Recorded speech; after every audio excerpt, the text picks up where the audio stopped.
MCU, Skull and Bones by Swarthy Chapter 1 to 25. I want this novel to be a bit of a slow burn, so the Mick won't be super op by age 5. He will get powers, but he'll have to be careful and clever about what he goes for. Asterisk asterisk asterisk asterisk asterisk asterisk asterisk asterisk asterisk asterisk 1995. New York City, Presbyterian Hospital. It was cold. Why am I cold? I tried to move around to see if I left the windows open again but found I couldn't move my body. What the hell? I tried to look around but my eyes weren't opening. Okay. What the fuck is happening? Trying not to panic, I felt something grasp my head and slowly start to pull back. I tried to free myself but my body seemed to not want to listen to me. Before I could find another way to free myself, blinding light seeped through my eyelids and I let out a manly scream, or at least I tried to, but what came out was the soft cries of a baby. It's a boy, Emily, it's a boy. A gruff deep voice shouted out around me as I felt something soft wrap around my body. Oh my god, he's so cute. He looks just like you, Frank. A softer voice called out this time. She sounded tired but happy. I wanted to see what these two were talking about and thankfully my body listened as my eyes slowly started to open. It was bright. Fuck was it bright, but I pushed through the discomfort to see. Two fucking giants smiling down at me. He has your eyes though, darling. The man said. What the fuck is happening? Asterisk asterisk asterisk asterisk asterisk asterisk asterisk asterisk asterisk asterisk asterisk 1998. New York City, Lower East Side. 3 years later. I'm so fucked. Not only was I somehow reborn as a baby but apparently I was also transported to the Marvel Universe. The MCU to be exact, found that out the hard way when a green supersuit wearing Brie Larson chased a shapeshifting alien onto our bus. Things didn't go like the scene I saw on YouTube though. Didn't actually watch the movie, because instead of just blending in, the Skrull started killing people indiscriminately. I was lucky. Captain Marvel apparently didn't want to watch a baby die and saved me, but my parents weren't so lucky. I wanted to feel, I don't know, something when they died, but I barely knew them and I had much bigger worries on my mind. Lucky for me, babies don't really have to fake being sad for their dead parents. Unlucky for me, I was an orphan in the Marvel Universe. Authorities were placing me in a foster home, where I hoped to live out an unimportant life away from the aliens and space gods. My new foster dad, Anthony Masters, seemed like a good enough guy if not a little brash. My view of him changed when I caught him donning battle gear and a skull mask one night when he thought I was sleeping. I just know whatever or whoever he really is was definitely going to get in the way of my chill, peaceful new life. Sadly today that wish truly died when I finally remembered where I heard my new name before. Brock Rumlow, a.k.a. Crossbones. The fated minor villain and punching bag of Captain fucking America. So, yeah, like I said, I'm so fucked. Asterisk asterisk asterisk asterisk asterisk asterisk asterisk asterisk asterisk asterisk asterisk A.N. Sue, what did you think? The MC is a casual view of the Marvel movies and knows a little from other stuff like comics or cartoons, but he isn't a walking wiki, so won't know more of the obscure stuff or characters. Let me know if you like where the story is going and what I could improve. Thanks for reading my first FIC. 2000. New York City, Lower East Side. Solomon Institute foster home. 2 years later. Being a baby again sucked. Having to rely on someone for your every waking need was not fun, and Tony wasn't exactly a doting father either. He would often leave me in the care of Jack, my foster brother who was older than me by 4 years, and Jean who was in her early teens and was Tony's real daughter. When I finally turned 5 and was able to walk on my own with no problems, I started to sneak away from them to explore the house for more info on where I was. Initially, my search was a bust, being the early 2000s there wasn't a computer or smartphone in sight. But checking Tony's room did yield me a little insight into what my caretaker got up to in his day-to-day. His closet held a literal arsenal and was stacked with all kinds of pistols, rifles, and knives. He even had a sword and shield hanging in the back. Under his bed was a backpack filled with different passports and money. I was tempted to take a few bills for myself or maybe even a gun, for protection. But my better judgment won out. A 5-year-old with a stack of bills and a Glock hanging out of his diaper definitely wasn't a smart look. I put everything back where it was and left Tony's room. From what I found I came to the conclusion that my foster father has to either be a hitman or some kind of spy. But why did a hitman, spy need to run a foster home? At least he's not a creep or trying to torture us, for now. But what that meant for me in my future, I have no idea. Asterisk asterisk asterisk asterisk asterisk asterisk asterisk asterisk asterisk asterisk asterisk. Brock, where have you been? I turned and saw Jean standing behind me.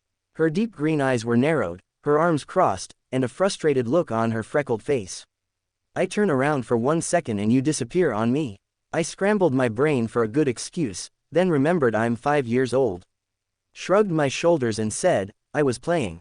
Jean let out a sigh, flicked her shoulder-length blonde hair, and reached down to pick me up. Whatever. Come on, Dad just came back from his business trip. She led us outside the house where Tony was unloading bags out the front. Hi, Tony, I said, waving my little arm and playing the excited child. He never allowed Jack or I to call him Dad like Jean did. I supposed if I was a regular kid that would have for sure caused some childhood trauma. Sup little man, Tony answered stiffly. I don't think he knew how to handle happy children, makes me wonder how Jean was raised. Tony dropped his bag inside and then turned to Jean, the cold look never leaving his face. Have you finished the training assignments I gave you? He asked. The girl nodded. Both packages are en route to the client. I also took care of the loose end. He won't be causing any more trouble. Tony just nodded. How is Jack's training coming along? Jean hesitated for a second. He is proficient.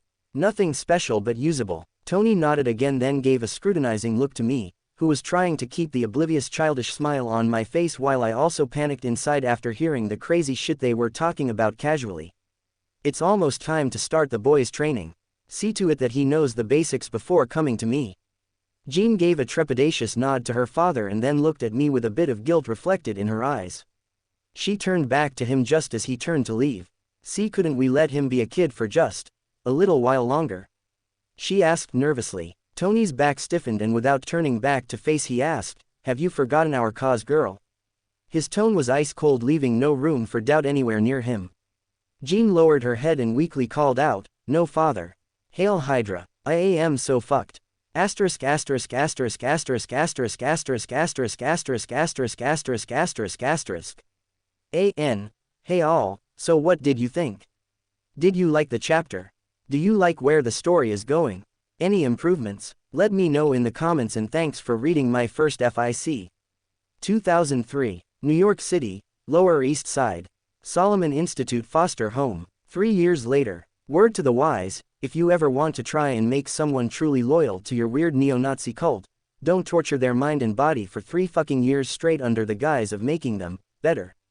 3 years of constant exercises, hand-to-hand training, weapons training, enhanced torture training, and lessons on what a great man Red Skull really was deep down. Every second my hatred and drive to kill these fucking people grew day by day. And it only got worse when 2 years in, Tony took over my training. Repeat, it, Tony ordered while coldly staring at the small 8-year-old boy strapped to the metal chair. Hail, Hydra, immortal Hydra, we shall never be destroyed. Cut off one head, 2 more shall take its place. We serve none but the Master, as the world shall soon serve us. Hail Hydra, I screamed out, my voice raspy as pain and fatigue wrecked me. Tony pushes a button on the remote in his hand and a small current of electricity traveled through the chair. RRRRRRRRRRGH. I shrieked as the current hit my body, not enough to kill me but definitely enough to hurt. Again, Tony ordered. I glared at the man.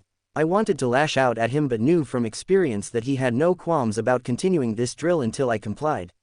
I yelled through gritted teeth, Hail, Hydra. Immortal Hydra, we shall never be destroyed. Cut off one head, 2 more shall take its place. We serve none but the Master, as the world shall soon serve us. Hail Hydra, asterisk asterisk asterisk asterisk asterisk asterisk. Why do you always have to antagonize him during training? You know it'll just make it worse for you, right? Jack, my foster brother asked as we rounded another lap of the obstacle course. I glanced at the plain-faced boy, once again thinking that for someone older and who went through the same hellish training as Jean and me, the guy was kinda a bitch. Cause if I don't, the fucker will think he's winning, I answered while avoiding a hidden concussion mine buried in the ground. Jack shook his head. He is winning though, isn't he? You still do what he wants in the end. And who is teaching you these bad words? We climbed up the mid-size rock wall while avoiding the fake rocks used to trip us up. It's a matter of pride, You wouldn't get it. The older boy turned to respond, but he grabbed one of the fake rocks and ended up falling hard on his back to the ground. I glanced down but continued, ignoring the crying of the older boy. Tony met me at the finish line, and I could have sworn I saw a small spark of respect form in the man's eyes at seeing me be the first to complete the course. But instead of praise, he just nodded and coldly ordered, "Get some rest, tomorrow we start firearm training."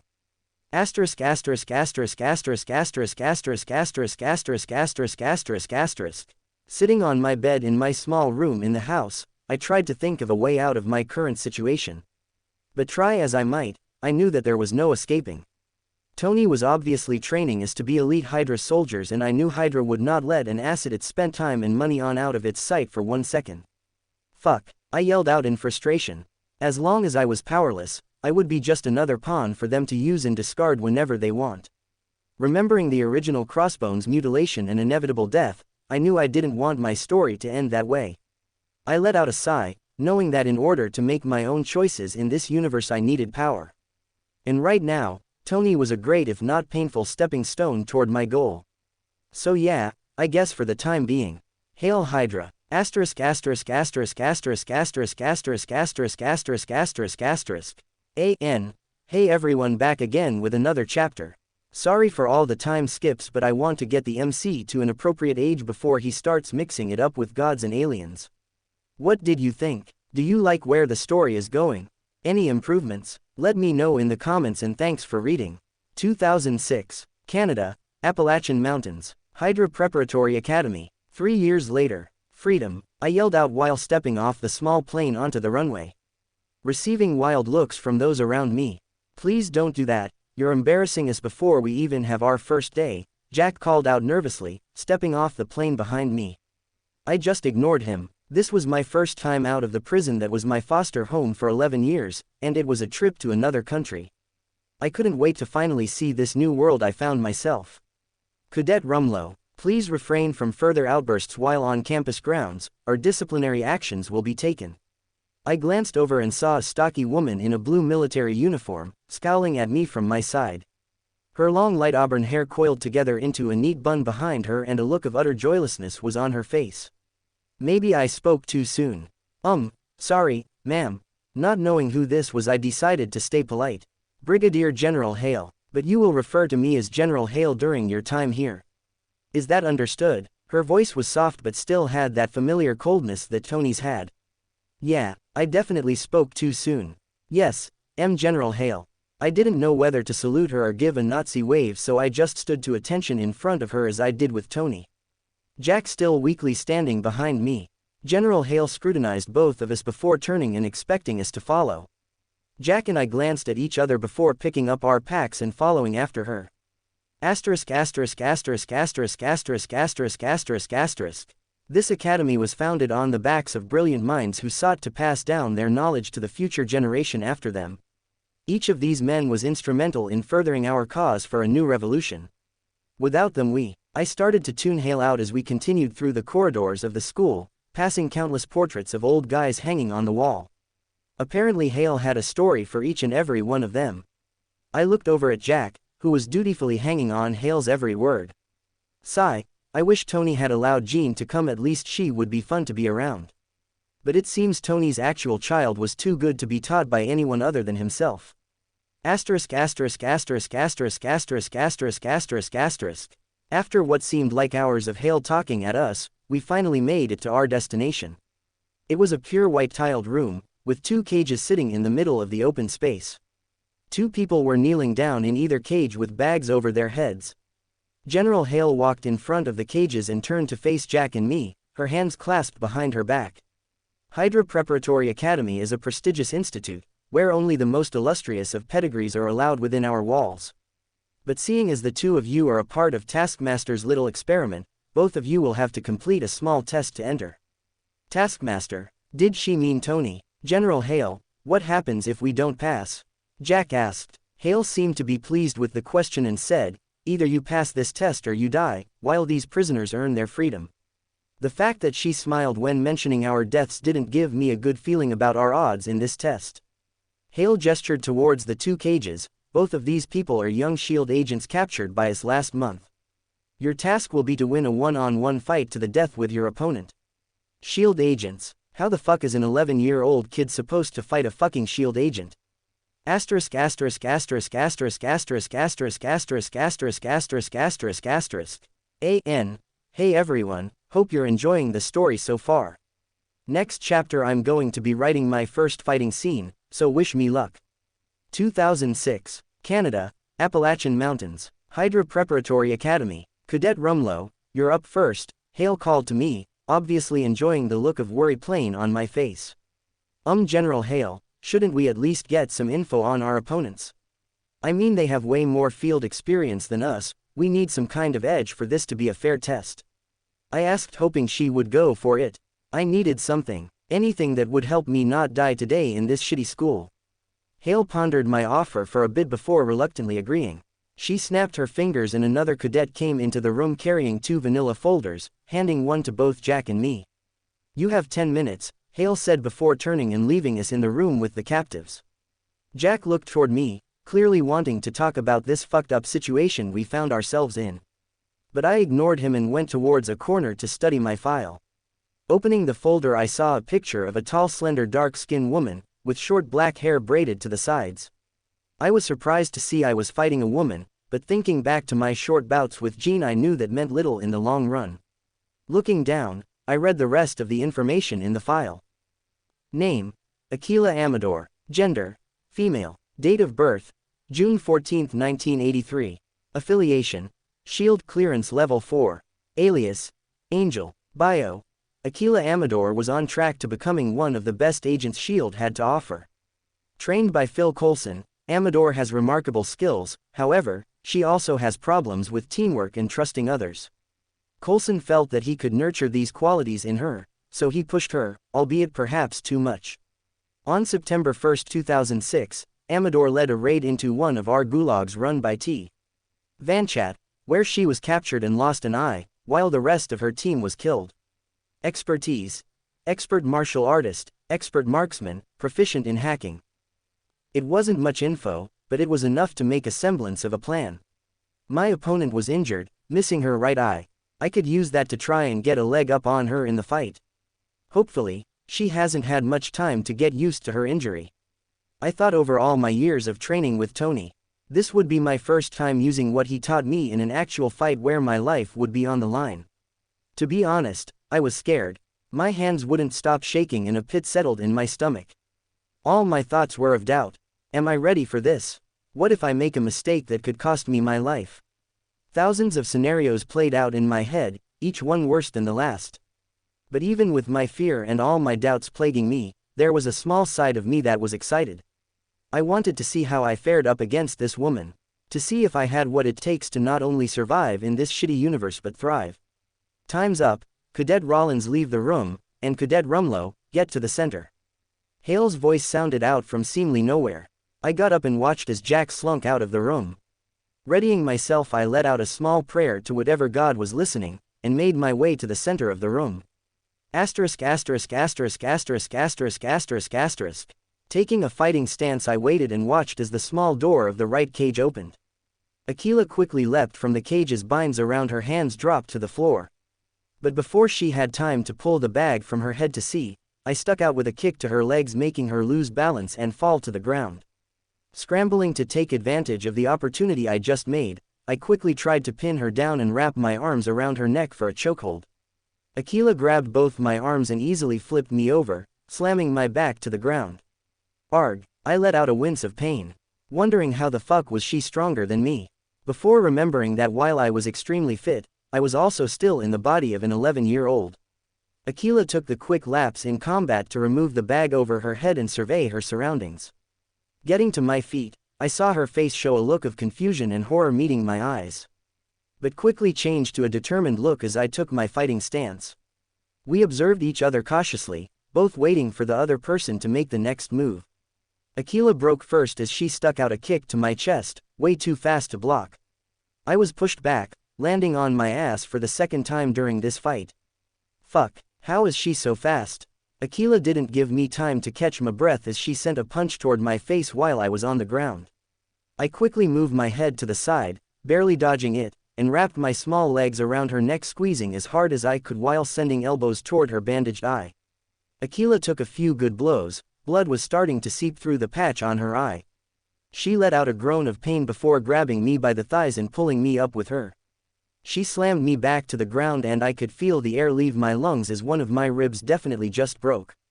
I tasted blood as I wheezed to take in breaths. A.k.a. stood over me, out of breath but in better shape than I was currently. I watched as she positioned herself on top of me, her slender hands reaching for my throat to finish it. No, I can't die like this. I won't die like this. An idea popped into my head as A.k.a. grabbed hold of my neck and prepared to squeeze. Wait, I cried out, tears filling my eyes. A.k.a. paused and stared at me. They're forcing me to fight you. I just want to go home. I cried out in the most helpless childish voice I could muster. A.k.a. looked at me in shock, her grip loosening as she retracted her hands. Oh my god, A.k.a. started to say before I shoved my small hand deep into her injured eye socket. Arg, she let out a gut-wrenching shriek as blood gushed from her wound. She tried to move away from me but I moved my other arm around her neck, pulling her closer as I bit down with all the energy I had left on her throat. We stayed in that position for a couple of minutes. A.k.a. screaming and trying to push me off. I latched onto her with whatever I could scratch, bite or claw. Her blood was in my eyes and filling my mouth but I didn't care. Even when she stopped moving in my arms I didn't let go. I couldn't let go, letting go meant death. A pair of strong hands grabbed me by the waist and pulled me off of A.k.a.'s body, a piece of flesh tearing off of her where my teeth were latched on. That's enough, soldier. A calming voice called to me. I turned and saw a middle-aged guy with a receding hairline staring back at me. Who are you? I snarled out as the adrenaline slowly left my body, making me fully aware of all my aches and pains. The man gave me a smug grin before answering, Agent John Garrett, combat instructor here at the school. I sank to the floor, breathing heavily as my body tried to recover any energy it could.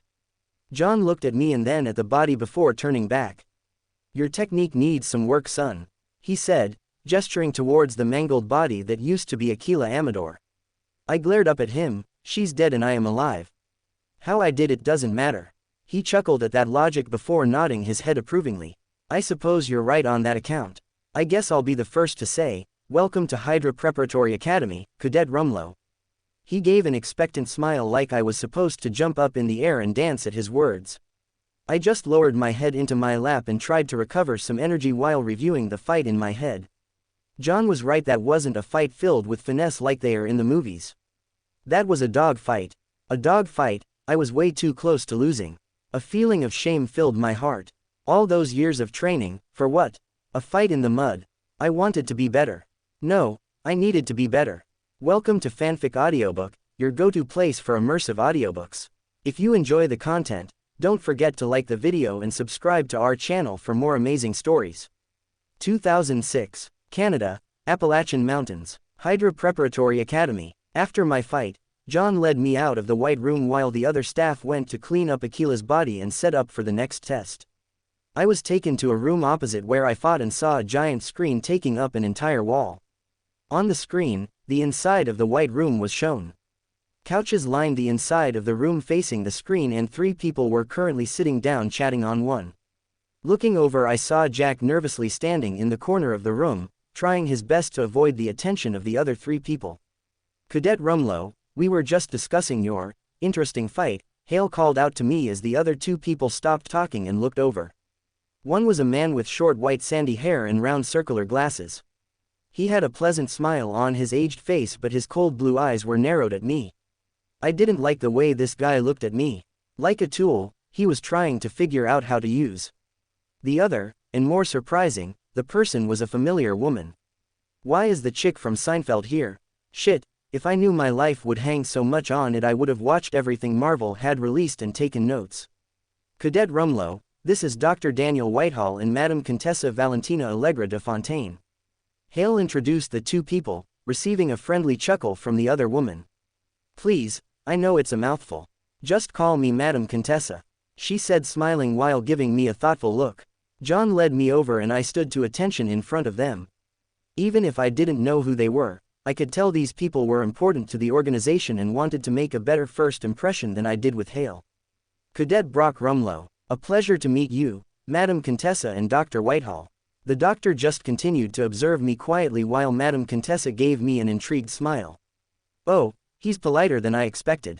From his fight, I pegged him to be the wild rambunctious type.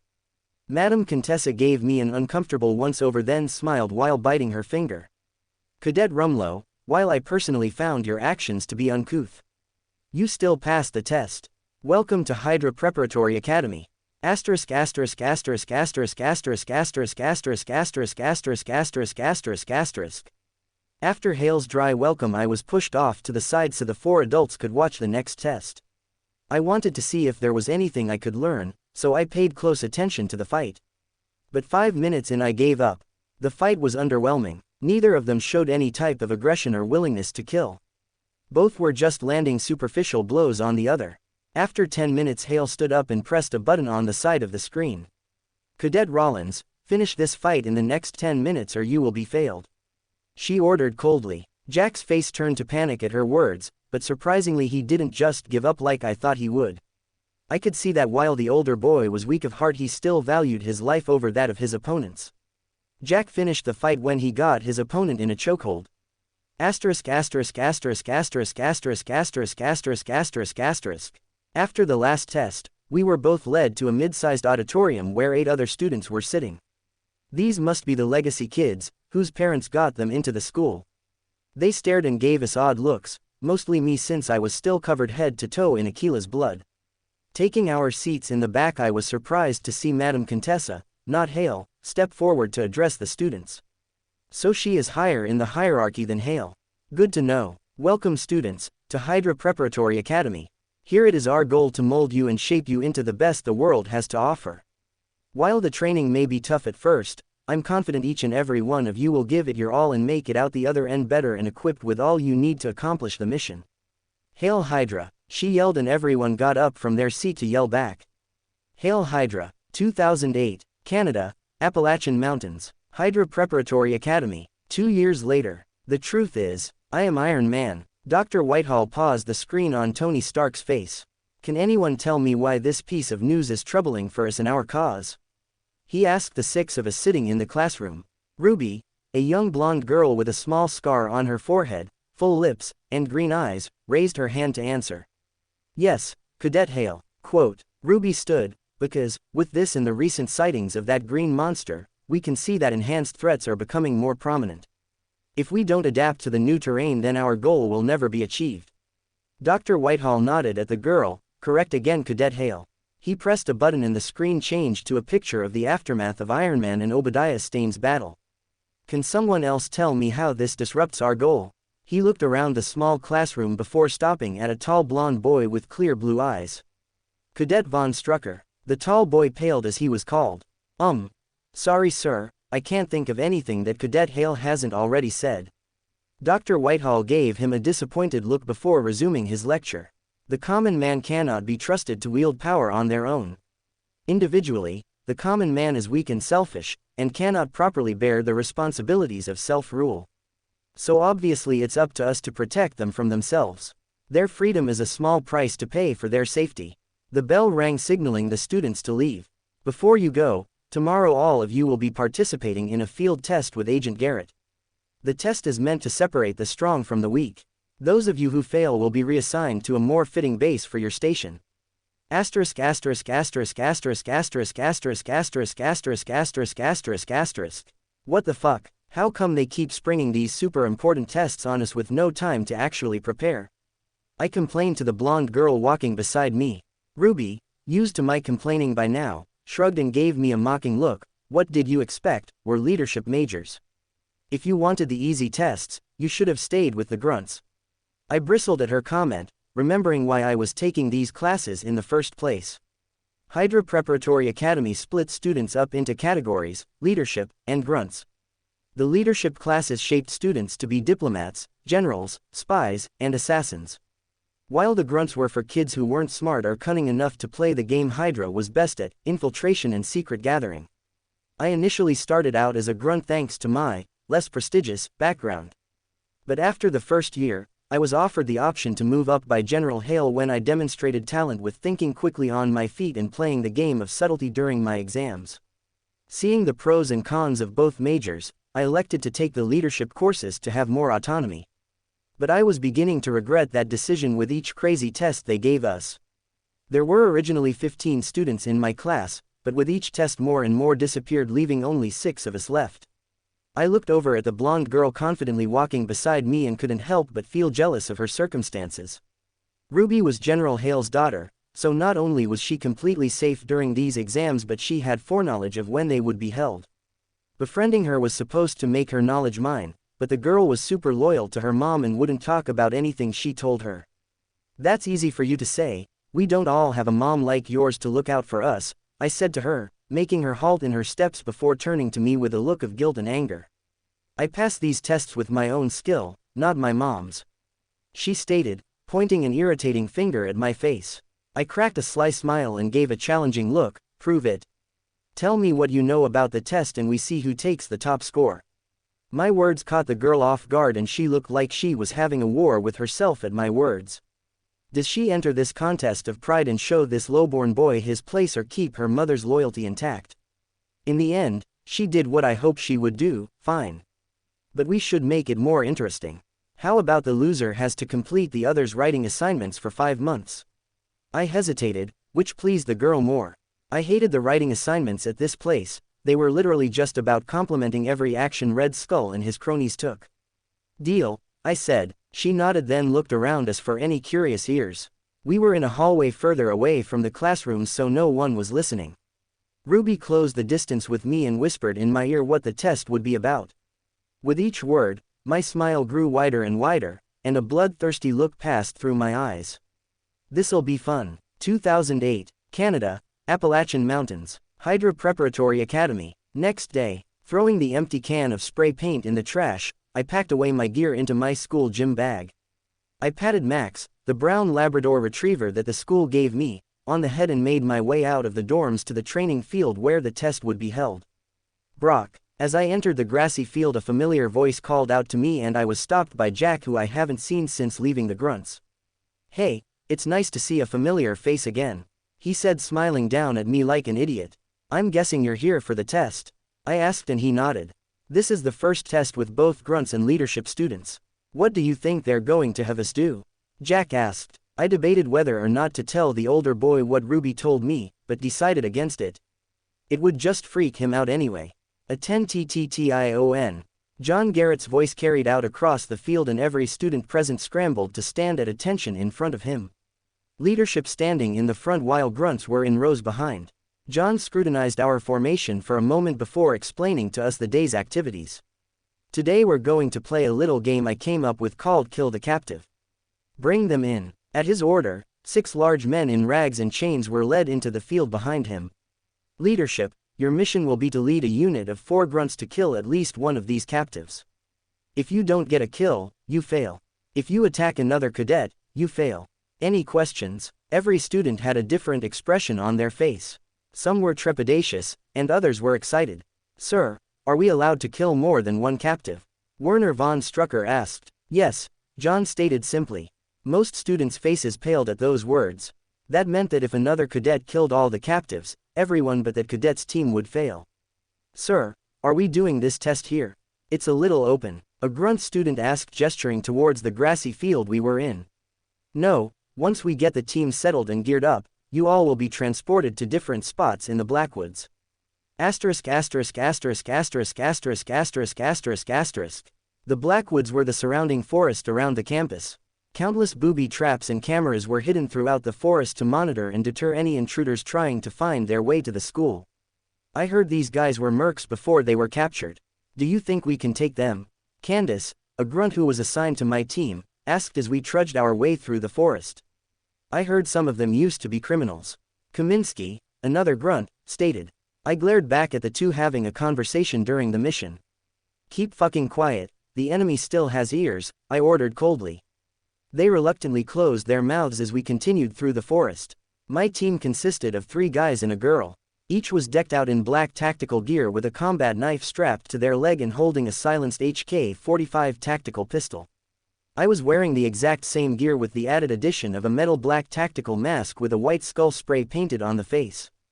We searched the forest for any sign of our prey and lucked out when we found a set of footprints. I raised my fist and my team, seeing my signal, slowed their steps and walked with caution, eyes scanning the terrain in front of us. I heard the rustling of branches and raised my hand palm flat, as my team stopped in their tracks. I moved forward a bit to scout the enemy and saw one of the captives pulling a branch of a tree and trying to fashion a weapon out of it. I looked back and gestured for my squad to spread out and surround the enemy. As they complied, I dared to get closer and trained my pistol on the target. The guy seemed oblivious to his impending death as he was focused on finishing his makeshift club. I took the shot, PFF'd. The bullet traveled through the guy's skull without him even knowing what happened. His body fell limply to the ground. My squad came out of hiding and we cautiously approached the guy before confirming he was indeed dead. "Well, that was easy," Kaminsky stated. "Guess these guys weren't as tough as we heard." He gave a cocksure smile as he kicked the dead body. "Don't get cocky. We caught this one off guard, the others might not be so easy." I warned, but I don't think he listened cause the boy didn't lose that irritating smile. "Let's keep moving. I want as many points as I can get before this test is over." I ordered and we continued through the forest. Asterisk asterisk asterisk asterisk asterisk asterisk asterisk asterisk asterisk asterisk asterisk. 2 hours into searching the forest and we found evidence of our next targets. There were 2 sets of footprints this time and one of them seemed to be hurt because there was blood following behind the trail. We followed the footprints to a small clearing in the forest. 2 men could be seen having a heated exchange. One was sitting against a tree, his right leg bleeding, while the other was standing over him. I turned to my squad and started to tell them my plan when Kaminsky snorted at seeing the 2 men and just strolled into the clearing. My eyes widened at the boy's blatant stupidity, but before I could stop him he closed the distance between the 2 captives and pointed his pistol at the back of the head of the one that was standing. "Looks like you fellas slipped up," he said, trying to sound cool. Kaminsky turned his head back to me to give that fucking irritating smile when the guy he was holding up suddenly moved faster than the boy could react. The captive twisted the gun out of Kaminsky's hands and pulled the boy to his chest, the gun now aimed at Kaminsky's head. The captive looked at me and my remaining squad and barked out an order, "Drop your weapons. Or I kill your little friend here." The man gave a homicidal smile when he saw Kaminsky's face pale and tears threatening the boy's eyes. Candace and the other grunt looked worried, they knew Kaminsky personally. He may have been cocky but the boy was still their friend and they didn't want to see him die. Both of them dropped their weapons on the ground and raised their hands in surrender. The captive let out a sadistic chuckle at the 2 grunts' actions and looked over at me. "Drop your weapons, kid. Last warning." I tuned the man out as I judged whether I could shoot him without hitting Kaminsky. I couldn't. The guy was using Kaminsky as an excellent meat shield. I wonder who he was before being captured. "I'm not playing, kid. If your gun isn't on the ground by count 3, I'll blow this kid's brains out." The captive yells brought me out of my thoughts and back to the present situation. "On." Before he could start the count I raised my pistol and shot him through Kaminsky's chest. Both fell to the ground, Kaminsky dying instantly, but the captive was still breathing. I walked over and put another bullet in his head before turning and looking at the other injured captive against the tree. The guy stared at me, trembling. My ruthless actions paired with my haunting skull mask left the impression of certain death on the man. "Please, just let me go. I'm not a threat to you in this state anyway." The man pleaded for his life as I slowly walked toward him. "Please, I have a family." I raised the gun and shot the man in the head. "Everyone does, dumbass." As I holstered my weapon a loud chime sounded through the forest, signaling the end of the test. 2008, Canada, Appalachian Mountains, Hydra Preparatory Academy. On the walk back to campus no one spoke. I could tell that Candace and the other grunt didn't like the fact I had killed their friend. But neither dared to voice their dissatisfaction while we were still alone in the woods. I wondered if I should say something to them, but decided to stay silent. At the end of the day, they were grunts. They were being trained to be fodder for the leadership. Why should I feel sad for something that was probably going to happen in the future anyway? John greeted us as we made our way back to the training field. Congratulations to the 3 teams that passed the test. Looking around I saw looks of panic and fear on the faces of the students who didn't get a kill. I didn't know what happened to you when you failed a test but could make an educated guess that it wasn't a free plane ride home. Cadet Rumlow, Cadet Hale, and Cadet Von Strucker. Come forward. Me, Ruby, and Werner stepped up to John, who looked at each of us with praise in his eyes. Cadet Von Strucker, 3rd place with 1 confirmed kill.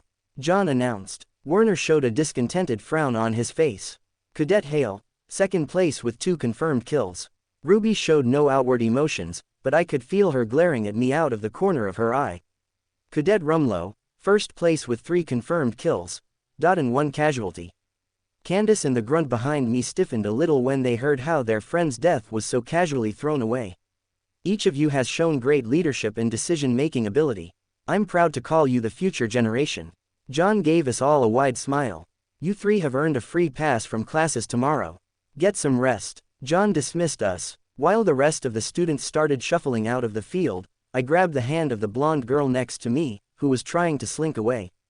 She glared at me in agitation, but I just gave her a sly smile back. You said 5 months, right? Asterisk asterisk asterisk asterisk asterisk asterisk asterisk asterisk asterisk asterisk. Lying down on my bed in my dorm, I let out an exhausted sigh as I reviewed my actions in the test. While searching for them in the forest was a bitch to deal with, the captives themselves weren't much of a problem for me. Maybe that would change if I had to go at them hand to hand. I doubted it. I was getting good. Good enough that normal people are easy for me to deal with.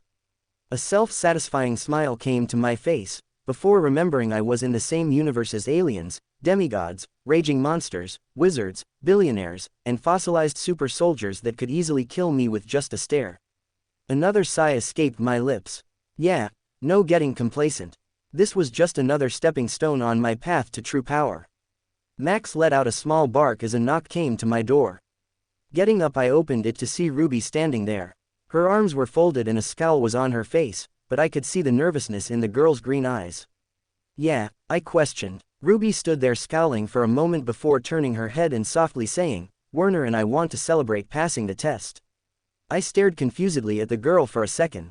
Okay. She let out an exasperated sigh and turned her head to face me. Do you want to come?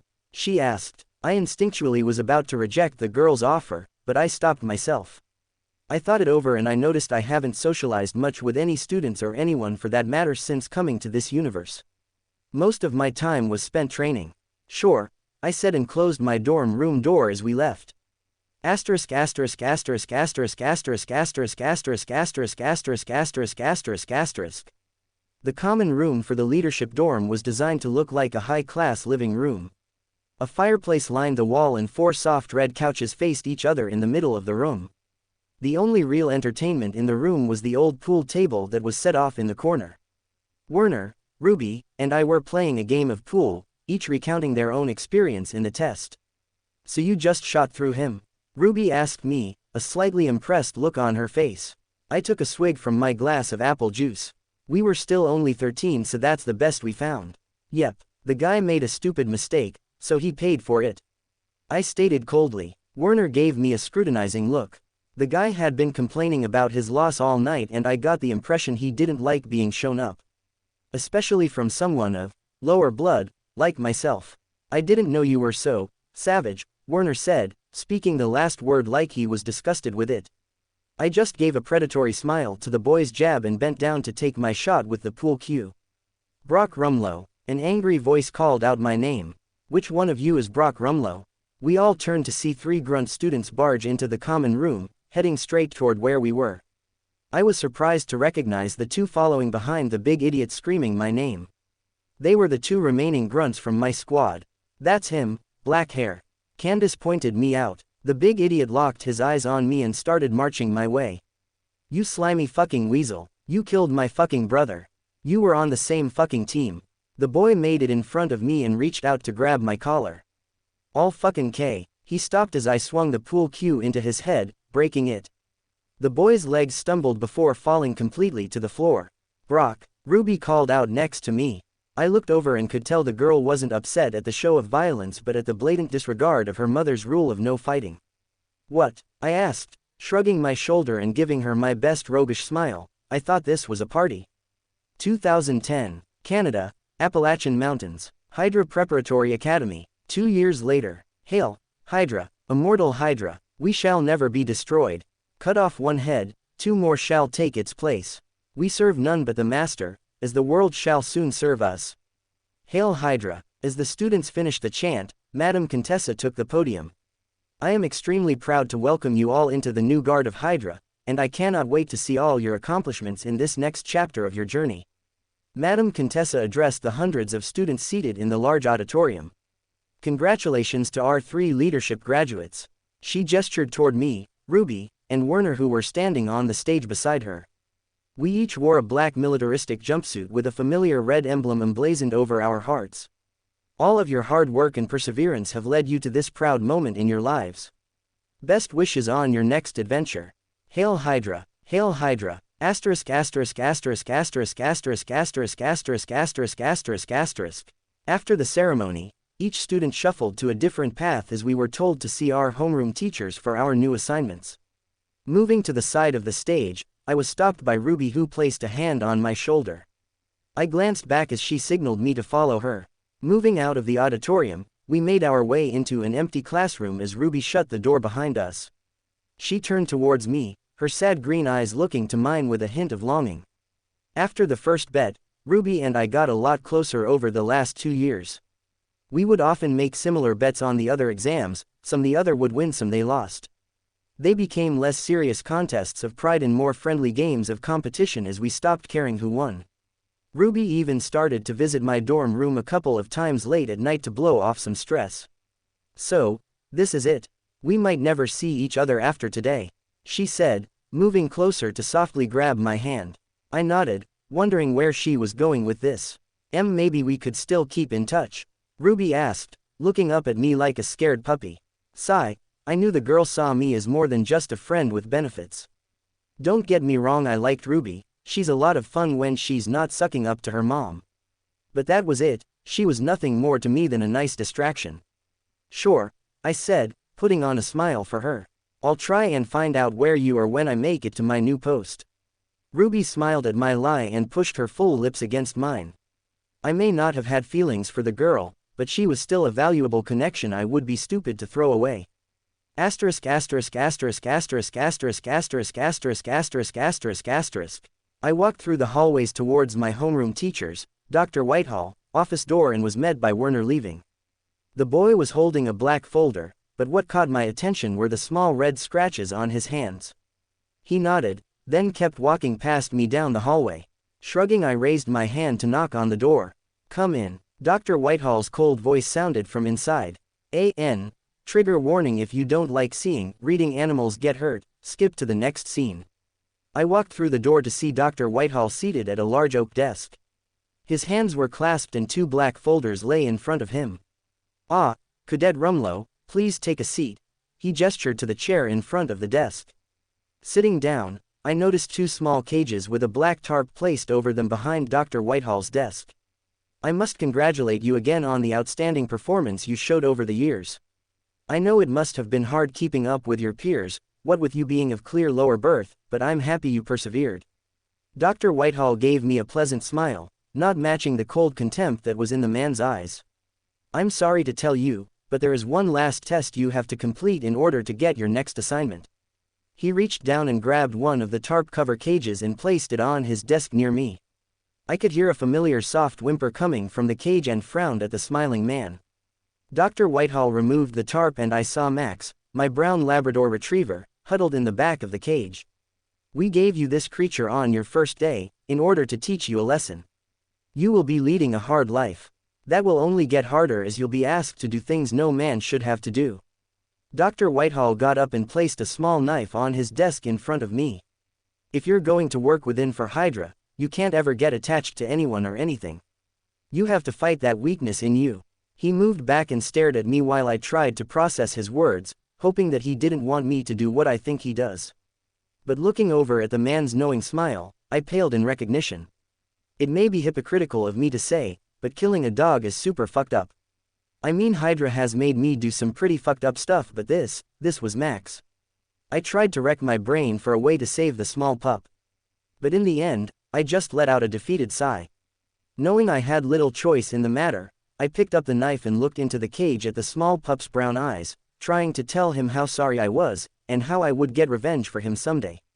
Opening the cage, I reached in for the small dog who was trying to avoid my hand, sensing what was coming. Grabbing it by the neck, tears threatened my eyes as I drove the knife into its heart. Max let out one last whimper before falling limply in my hands. Dr. Whitehall let out a small amused chuckle before placing his fucking hand on my shoulder. Marvelously done, Agent Rumlow. Marvelously done. Asterisk asterisk asterisk asterisk asterisk asterisk asterisk.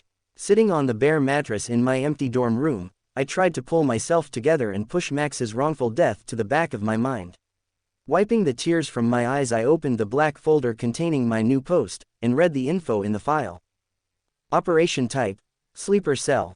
Operation Bio: the agent will be dispatched undercover as a fresh 18-year-old recruit for a special ops task force serving directly under veteran General Thaddeus E. Ross. Operation Goal: the agent will distinguish themselves amongst their peers and move up to a higher position within their assigned post. The agent will then wait for further instructions from his superiors.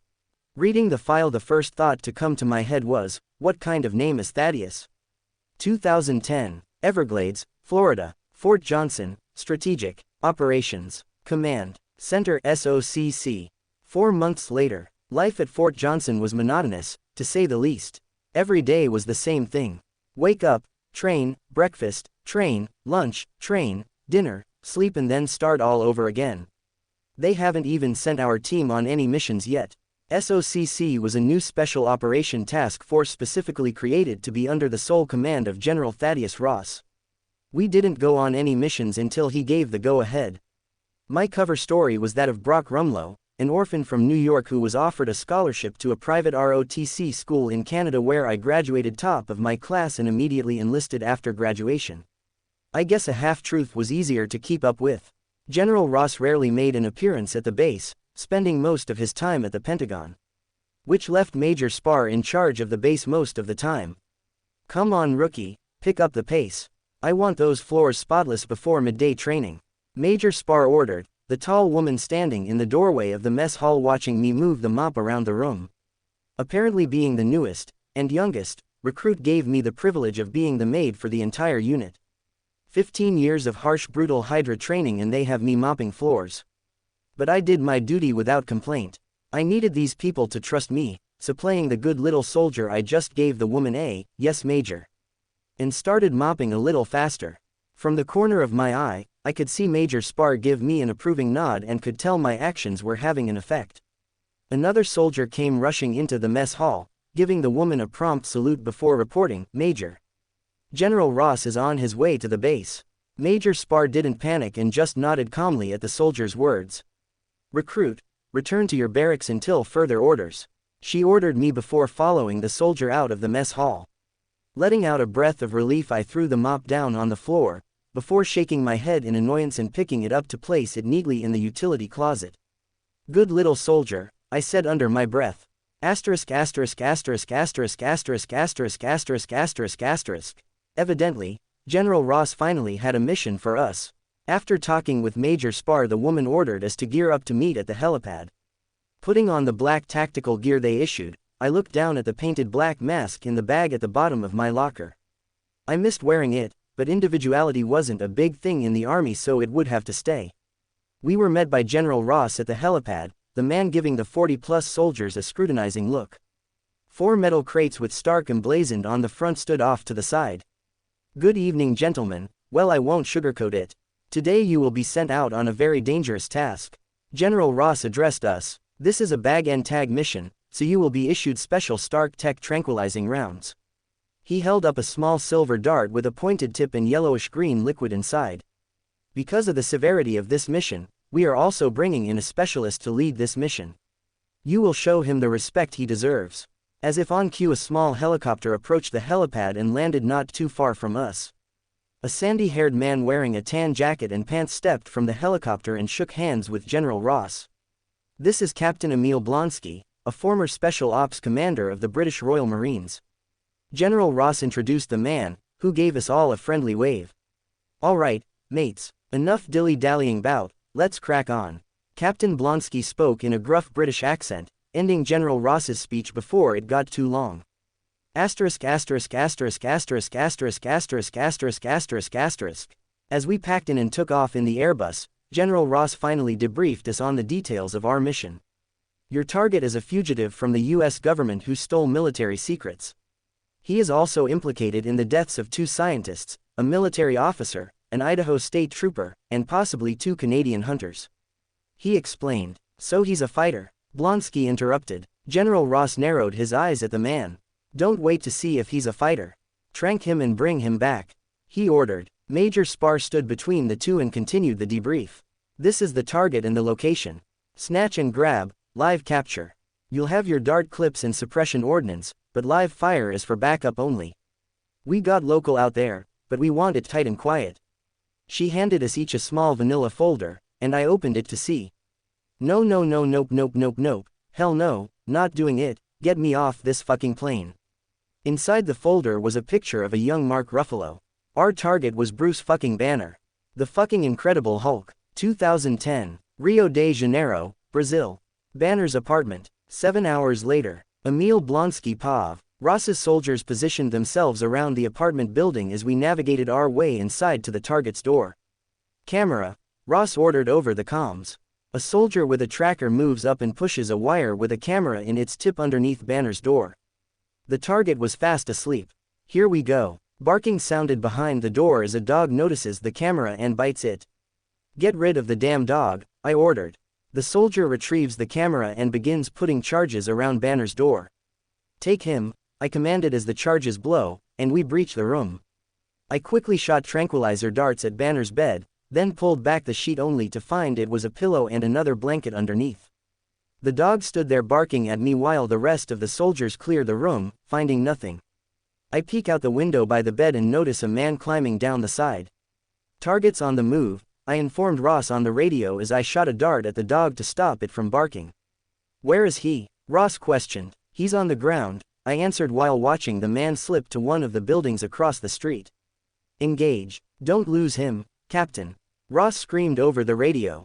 Let's go, move, I command the soldiers as we march out of the apartment building and onto the streets. I lead the men across the street where I see the target race out of the building onto the sidewalk in a sweatshirt with the hood up. As he approaches our military party, he begins walking to avoid suspicion. But I notice him. Go. I order the soldiers while racing toward the man. Go. Ross voices the same command I just gave over the radio. I look behind me to make sure I'm being followed when I see one of Ross's soldiers stop to move the civilians off the street. All clear, everyone out. The boy calls out, do not lose him. Ross's eager voice sounds over the radio, pulling me back to the chase. Asterisk.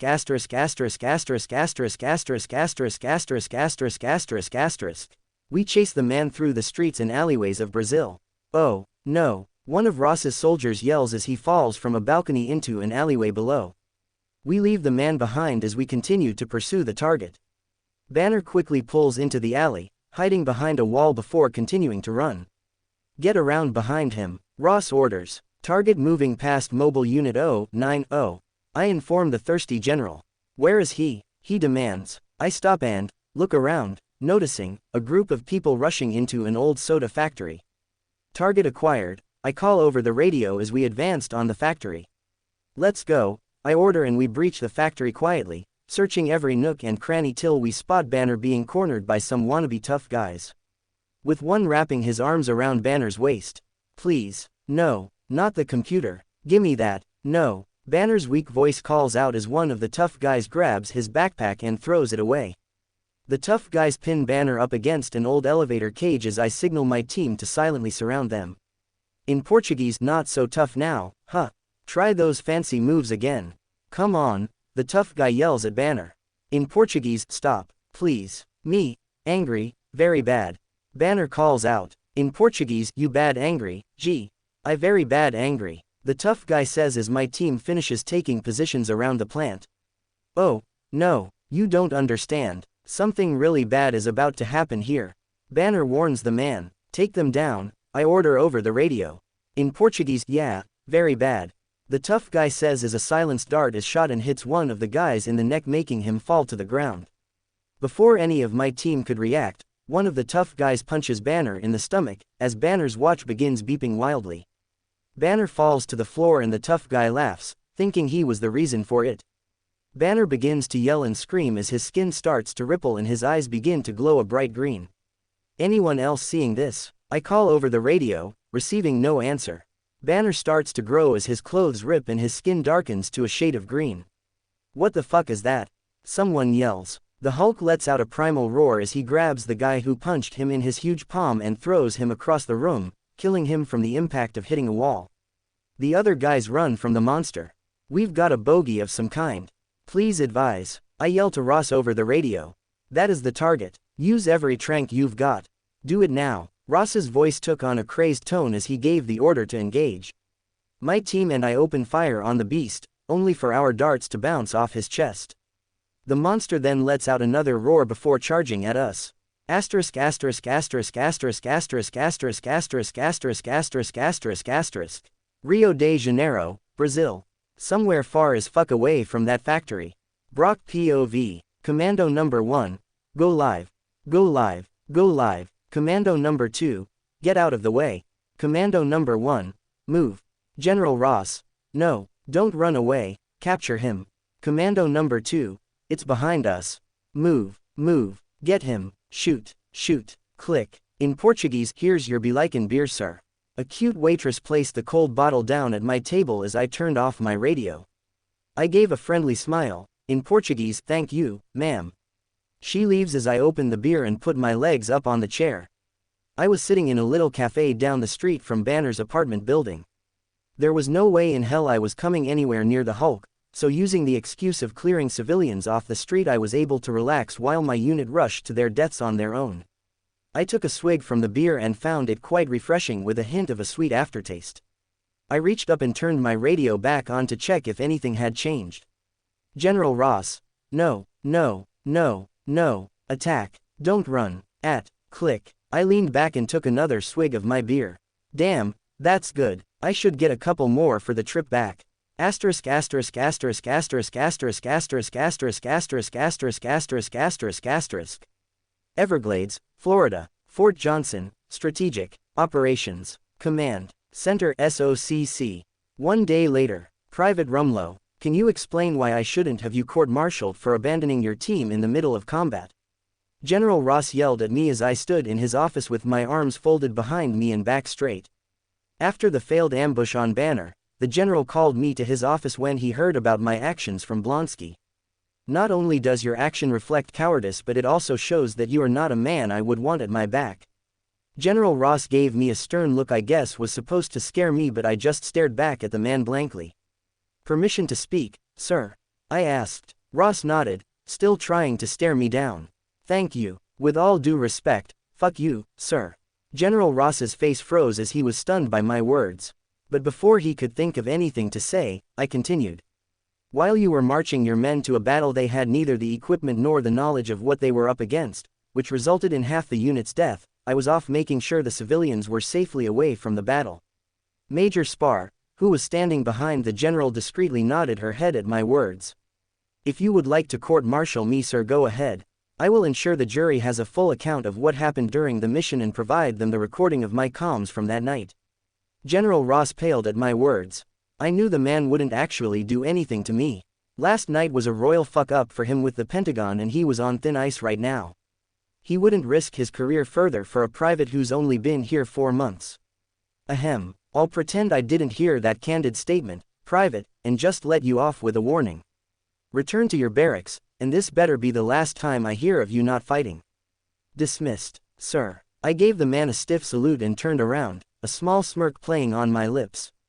2010, Everglades, Florida, Fort Johnson, Strategic Operations Command Center SOCC. 2 days later. General Ross POV. Hospital room, Army Medical Labs. After hours and off the books, I watch over Blonsky as he gets ready for his first injections of the new repurposed super soldier serum. 2 medical techs make the preparations off to the side. After the failed ambush on Banner, I knew we needed more if we ever hoped to capture the man. Blonsky was the first to volunteer. Seems the soldier had something to prove after his first interaction with the Hulk. But who could blame him? All that power, and Banner had to be the one to claim it. You'll get 2 separate infusions, dripped in very slowly. 1 into the deep muscle, 1 into bone marrow centers. The bone ones are going to hurt. The medical tech explained to Blonsky as the man nodded while strapped down on the table. They're giving you a very low dose only. I need you sharp out there, disciplined. The first sign of any side effect, we stop and you're off the team until you straighten out. Agreed, I asked as Blonsky nods again. The guy was committed. I move off to the side of the room as the medical techs begin the first infusion. AAAAAAAARRRRRGH. Blonsky screams as his body convulsed wildly. Major Spar walks into the room, taking a quick glance at the screaming Blonsky before giving me a quick salute. Sir, Banner has been sighted again in Virginia, she reported. I just nod at the woman's words as the medical techs start the second infusion on the screaming Blonsky. AAAAAAARRRRRGH. Let's see the son of a bitch escape us now. Asterisk asterisk asterisk asterisk asterisk asterisk asterisk asterisk asterisk asterisk. Culver University, Virginia. 1 day later. General Ross POV. What the hell is Betty doing here? I screamed internally as thunder rumbled in the distance, a summer storm coming our way. Platoons of soldiers gear up around the 8 military Humvees stationed circling the perimeter of the university. Seated in the back of one of the Humvees, I watched the feed of one of our undercover operatives. On it was my daughter sitting on a bench flirting with my goddamn target. What the hell is that girl thinking? As they talk, I watch as Banner begins looking around him suspiciously, sensing something off. Shit, watchdogs move out and cover the exits. Ground teams start to move in. Snipers, train your shots, don't hit the girl, I repeat don't hit the girl. I gave out orders over the radio as people began clearing away from the open campus. Humvees and the soldiers around me begin moving in on the university, closing the perimeter. In the distance, I notice a couple of students watching our procession. One of them seemed to be brave as he marched towards where my Humvee sat. Probably to question what was going on. One of the privates noticed the student's movement and aimed his gun at him, before telling him to back away. The student paled at the sight of the weapon trained on him and immediately left the area with his group. I expected the private to join back into the march when instead he proceeded toward my Humvee and took up a guard position near it. Surprised, I looked closely at the private and was again surprised I recognized him. Hanging back again, Private Rumlow, I questioned sternly as the boy turned to face me. He had on that same unnerving blank face as he did in my office, like my words truly meant nothing to him. Someone has to protect leadership. Sir, he said coldly before turning back and continuing to guard me. Something about the boy was off. I couldn't put my finger on it, but something about the way he carried himself and acted rubbed me the wrong way. Maybe I should talk to Major Spar about high. Snipers in position, ready to take the shot, sir. A voice called out over the radio, pulling me back to the current operation. I took a deep breath before ordering, take the shot. Asterisk asterisk asterisk asterisk asterisk asterisk asterisk asterisk asterisk asterisk. Culver University, Virginia. Bruce Banner POV. I suddenly tackle Betty to the ground as a bullet hits the back of the bench where my head was. I pull Betty up and take off further into the campus. They're here, I yell to Betty as we round a corner. What? She questions, confused. Go home, you've got to get as far away from me as you can, right now. Go, I say as I push her towards another pathway before sprinting off towards another part of the campus. Moving right to left along the buildings, I tried to outdistance the soldiers before they get a bead on me. Trying to get in the clear, I catch glimpses of soldiers on foot giving chase, a Humvee far off behind the buildings, accelerating along the grass. Sensing something wrong, I stop as the Humvee pulls up, hitting the wall a few feet in front of me. A sandy-haired man and 3 soldiers in tactical gear step out. The man gives me a smug look before I take off away from him and turn into one of the nearby buildings. Shit, he's going inside. The man calls out before following me into the building. I dash down a hallway as the men sprint behind me, closing in from my sides. Weaving through the hallways, I make a sharp right and start heading up a flight of stairs. I lose the 3 soldiers, but the sandy-haired man is close on my tail. How is he so fast? I burst through double doors and into a glass-enclosed pedestrian overpass, 4 stories up, leading to the next building. I rush to get across the overpass to the next building, but the 3 soldiers from before block the door from the other side. I move to turn around but see the sandy-haired man blocking the other door. I was trapped. From the courtyard below the overpass, 2 soldiers with shoulder-fired grenade launchers step out and aim up at the glass. They fire and gas canisters shoot out and burst through the windows from below on either side of me. They collide into the ceiling, clatter to the floor, and immediately start filling the tube of the overpass with a paralyzing gas. My eyes go wide as I reflexively take a deep breath and hold it. As the air starts getting cloudier, I drop to my knees. Seeing the white smoke filling the overpass, I crawl over to the glass wall and start pounding on it, trying to break it. Having no luck, I look down and notice Betty running across the courtyard towards me, but 2 soldiers tackled her down to the ground. "Stop, let her go," I screamed as I pound on the glass, feeling the anger start to take over. The tube gets cloudier and cloudier till a green hand suddenly burst through the glass. Asterisk asterisk asterisk asterisk asterisk asterisk asterisk asterisk asterisk asterisk asterisk asterisk asterisk. Culver University, Virginia. General Ross POV. Oh my god, I watched as a barrage of machine gun fire pounded into the Hulk's right side. 6 soldiers with assault rifles supported by a Humvee with a mounted .50 cal. The rounds pepper the Hulk like bees, stinging and enraging him. He throws up an arm to ward them off, but then instead of being driven back, he turns and charges into the fire. The .50 caliber starts blasting as the Hulk raises up his hand like a shield. The heavy rounds pound against his palm and rake down his legs. But he still comes charging forward and the soldiers scatter. Blood, metal, and fire turned the campus into a battlefield. My soldiers screaming and begging for help on the radio. Blonsky, who was our last hope, lay crumpled and broken against a tree. "General," a voice called to me from my side. I turned and saw it was the young Private Rumlow. The boy apparently hadn't abandoned me like the rest of the unit. "It's time to fall back, sir," the private said. I looked back towards where the Hulk was smashing through Humvees like they were paper. Fall back, but falling back means failure. I can't fail again. Banner won't make me fail again. I took out my sidearm and aimed at the head of the green giant. The private moved to push me down and take the gun from my hands, but not before I got off a shot. The bullet hit the Hulk on his cheek, falling down harmlessly like I was a kid throwing a rock at a mountain. The Hulk turned his head to face me and I could see recognition in his eyes. He remembered me. The Hulk lumbered closer to us and loomed over the private and myself. 8 feet of pure muscle toned as tight as steel. The air around him was hot, and his very presence gave me a sense of fear I never knew I could feel. My hands and legs trembled as the giant reached his hand out slowly for me. "Bruce." Betty ran over and touched the creature's massive arm. "Please don't," she begged. The Hulk stared at her for a second, then gave me a quick hateful glare before picking Betty up and jumping away from the carnage. I let out a breath I didn't know I was holding and patted myself to make sure I wasn't dreaming. "Sir," a cold voice called behind me. Turning around, I was astonished to see Private Rumlow still with me. I figured the boy was a coward, but for him to stand with me in front of a monster like that. A measure of respect formed in my heart for the boy. "What happens to the unit if you die on the battlefield?" Private Rumlow asked me. Stunned by his sudden question, I answered instinctually, "I suppose it would be disbanded for good." The boy stared at me for a second as if contemplating something before sighing and giving me an uncharacteristic smile. "Let's get you home then, sir."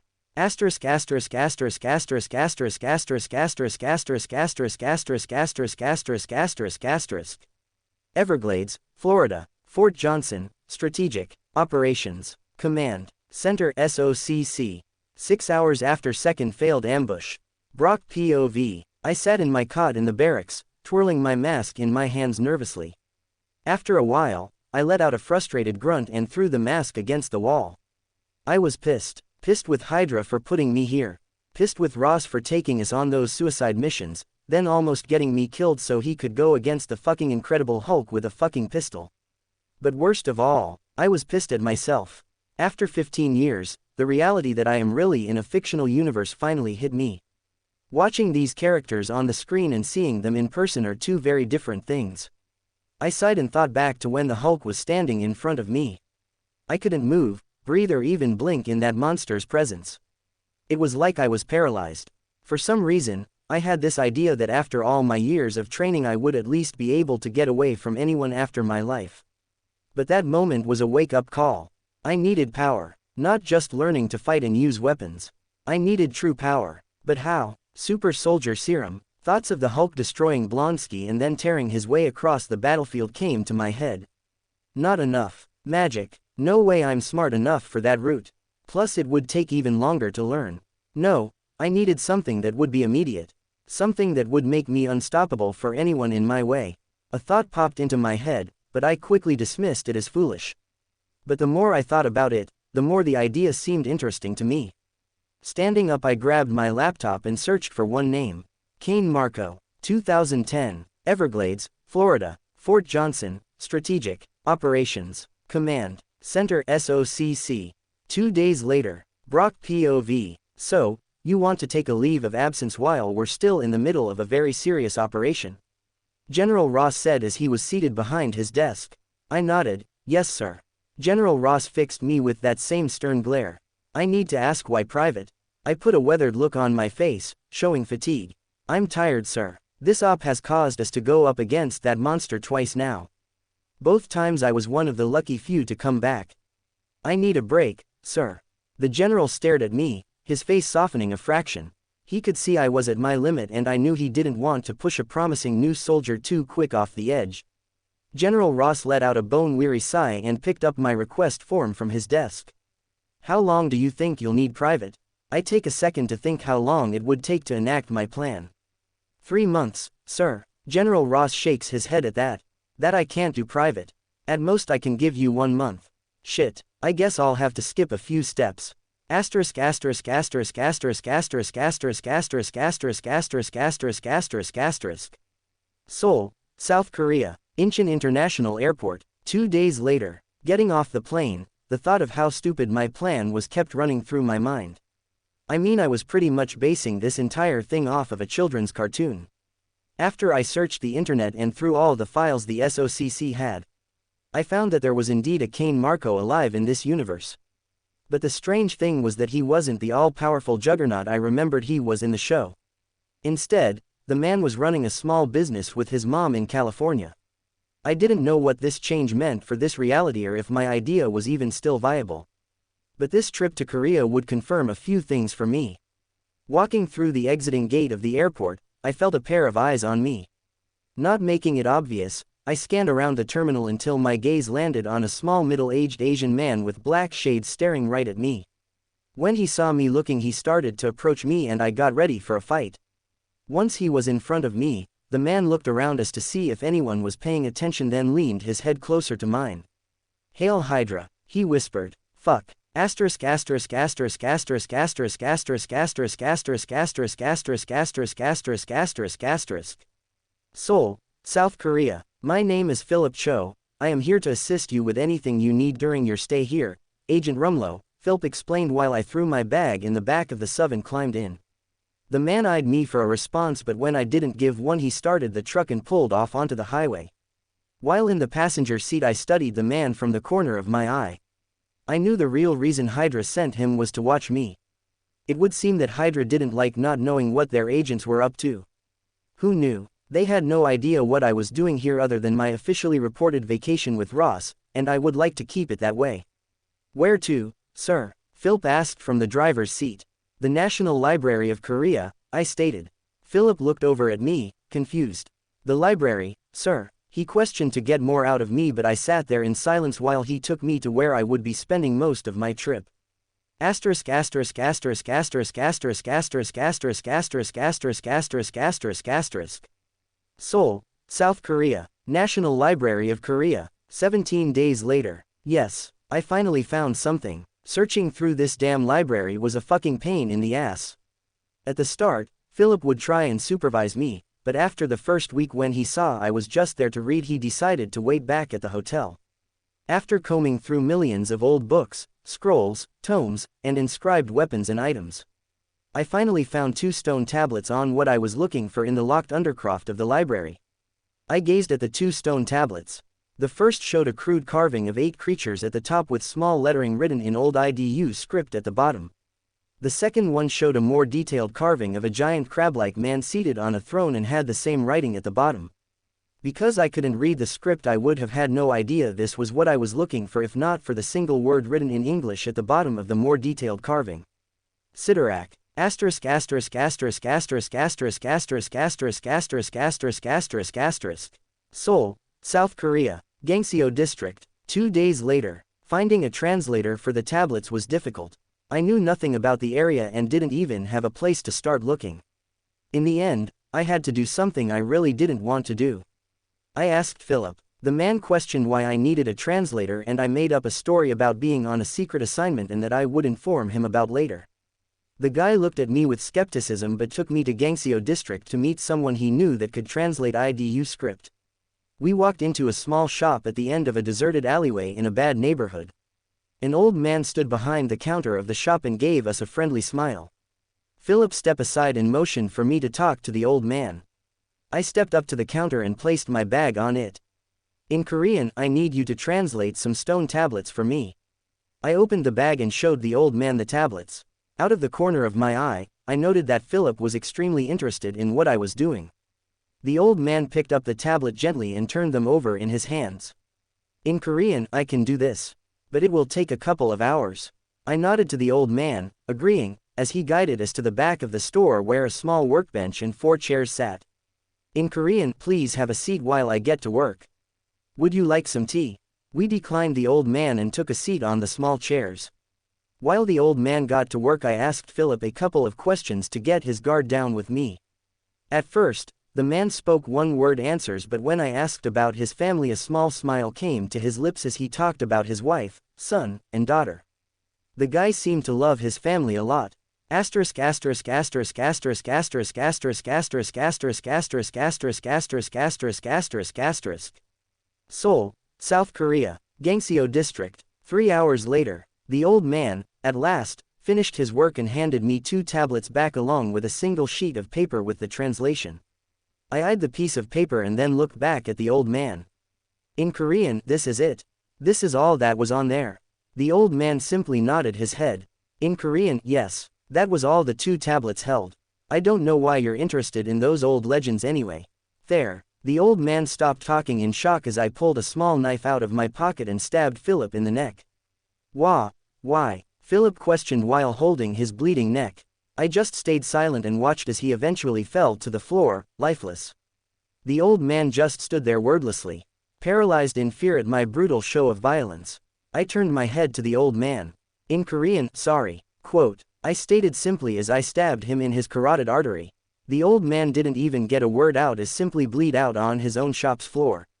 I took a small gas canister out of my bag and started splashing it around the shop before lighting a match and throwing it. The small shop began to be engulfed in flames behind me as I calmly walked back to the hotel. Asterisk asterisk asterisk asterisk asterisk asterisk asterisk asterisk asterisk asterisk asterisk asterisk. Seoul, South Korea, Solaria Nishitetsu Hotel. 1 hour later. Settled back at the hotel, I take out the translated page and start reading it. The first tablet had information about the Octosans, an assembly of 8 rival entities who sought to prove themselves the most powerful of all. But instead of entering into open conflict, they set the wager of the Octosans, in which each member would empower a mortal using a totem to fight against each other for said principality as its exemplar. The entities all then had temples created to house their totems, and once a mortal became an exemplar, a spell would be triggered, drawing others to the temples and creating 8 exemplars in all. The second tablet talked about the location of the Temple of Sidorak, one of the 8 in the Octosans, as well as little info on the being itself. An immensely powerful entity, Sidorak was described as being both a god and a demon. Other than the guy's titles like Master of the Raging Storm or One True Rage Father, there wasn't a lot of info on him. Putting down the paper, more doubts about my plan popped into my head.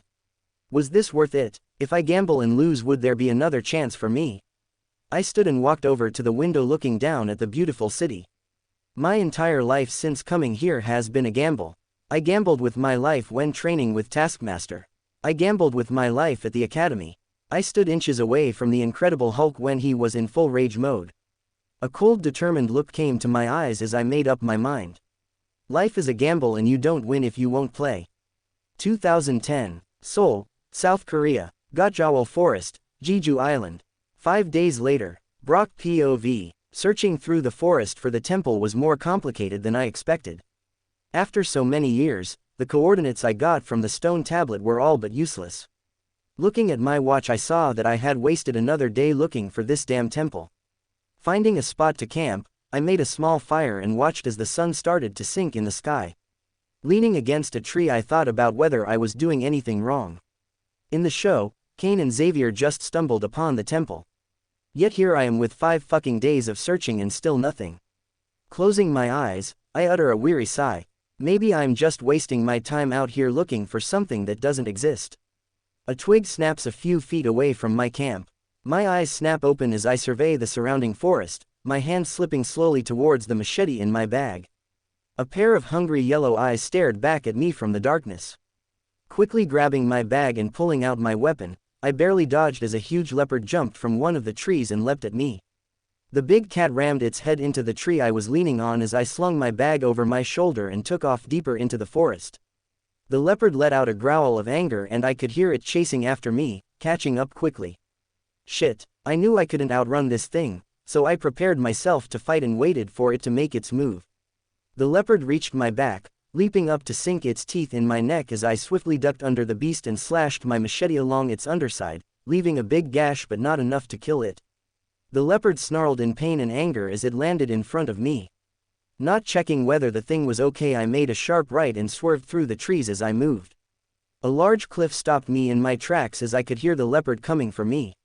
Looking over the cliff, I inspect the bottom to see a large stream with a strong current running between the rocks. Making a quick stupid decision, I took a few steps back before launching myself over the cliff and into the water below. My left knee banged against a sharp rock as I splashed into the water and I could see my blood dirty the water as the current seized a hold of me. Fuck, I cursed in pain as my knee ached as I tried to stay afloat in the water while also trying to swim with the current. Waves of water smashed against me as the stream took me downhill through a winding underground tunnel, eventually dumping me in a small subterranean river. Painfully, I was able to swim to the edge of the river and pull myself out of it, before coughing up water and trying to catch my breath. Calming down, I looked around to figure out where I even was right now. Rocks stood all around me as I was in an underground ravine. Water spilled into the river from above and a small opening to a cave lay behind me. Moving closer to the cave, I noticed small carvings of pictures and strange symbols lining the edges. But I was most shocked to see the same crab-like man that was on the stone tablet carved into the sides of this cave. No fucking way. Asterisk asterisk asterisk asterisk asterisk asterisk asterisk asterisk asterisk asterisk asterisk asterisk. Seoul, South Korea, Temple of Sidorak. Limping down the tunnel through the cave, I found that it led out into a massive cathedral with red hieroglyphics carved into the wall. A long row of stairs lines the other side of the cathedral, leading up to a small ornate pedestal with a huge glowing crimson gem floating atop it. Excitement filled me as I saw the objective I'd been fighting for only a few feet away. Fuck yes. Limping closer to the stairs, I stopped as a small red energy bolt pierced me through my right shoulder, causing me to fall and howl at the sudden pain. "Where do you think you're going, mortal?" A high raspy voice called out. Raising my head, I was appalled to see a short 4-foot-tall yellow demon with huge bat-like ears on the side of his face and 6 tiny knots lining his long forehead. The demon stood atop the stairs as if he had always been there, and gave me a ridiculing look. "The fuck are you supposed to be?" I yell as blood seeps from my shoulder. The demon's face twitched at my tone before he put on an air of superiority and answered. "Hear me, puny mortal. I am Zorik the Outcast, guardian of the Crimson Gem, and servant of Sidorak the Lord of Oblivion." The small demon paused and looked at me expectantly as if I was supposed to applaud him or something. Instead, I just struggled back up to my feet and took a small pocket knife from my pocket. It wasn't much, but I lost my bag during the swim, so it would have to do. Zorik eyed the tiny weapon and gave me another ridiculing look before pointing his finger at me. A small crimson light emitted from his finger before shooting out at lightning fast speed and hitting me in my wounded leg. Erg, I winced as the pain hit me. "You mortals always seem to forget your place. You should kneel when a higher being is before you," Zorik said. I glared up at the small demon, anger and rage filling my mind to diffuse the pain. "Fuck you, you half-pint bitch." Zorik's face took on a look of outrage before he disappeared in a red cloud of mist, only to appear again right in front of me. The demon reached its hand out for my neck. "A mere mortal like you dares t." He ceased his tirade when his hand abruptly started shriveling up as it came close to me. "No, what is happening? What did you do, human?" Zorik's face paled as he saw the rest of his body shriveling up as well. His frantic eyes scanned me for the cause before landing on the watch on my wrist. "You conniving mortal, you've hidden a temporal device on your person." Zorik screamed in anger as his body continued to age rapidly. I watched confusedly as the demon fell to the floor before completely turning into dust. "Temporal device?" I looked down at the watch on my wrist. Did this fucker just die from my watch? Didn't make this up. That's bro's actual weakness lol. Shaking my head I put the shitty little demon out of my mind as I dragged myself up from the ground, blood oozing from both my arm and leg. Fuck, I cursed out of pain. Limping through Zorik the dust pile, I began to make my way up the stairs. As I got closer and closer to the gem, the world around me began to fade as a crimson-red mist started to surround my body. When I finally made it in front of the gem my surroundings had completely changed. Around me was a harsh and beautiful realm of scarlet deserts and ruby volcanoes pouring rust-colored ash into a crimson sky. A breathtaking sunset lay just behind the steep red mountains. Seated on a throne in the middle of this new realm was a giant being in bulky crimson-red armor showing only his eerie glowing red eyes. Image here, greater than. Finally, a deep booming voice sounded out in my head.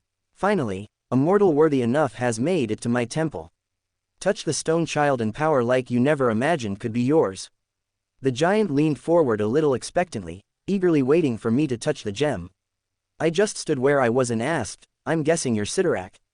The giant nodded his huge helmeted head. Yes child, we will get to introductions later.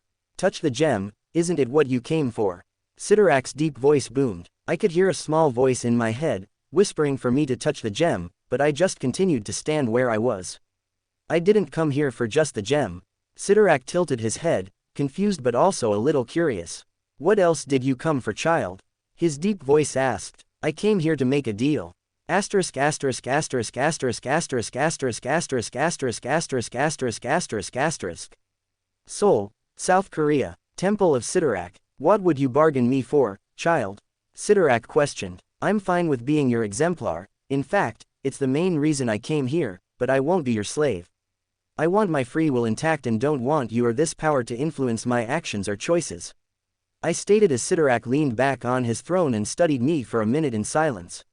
Shit, did I fuck this up? And why would I accept this deal child? There seems no benefit to me. Sidorak finally said, simple. After thousands of years, you at long last get to start the wager of octocents. Sidorak's head perked up when I mentioned the wager. So you know about the wager? I thought our legends died on the lips of those old monks. Sidorak turned his deep red eyes toward me and I felt like he was looking at my very soul. You seem to be a man worthy of the domain of destruction. The being considered me as he thought over my offer. I will grant you this condition only if you will cede me one in return. Sidorak proposed. I stared at the giant, worried about what he would ask for.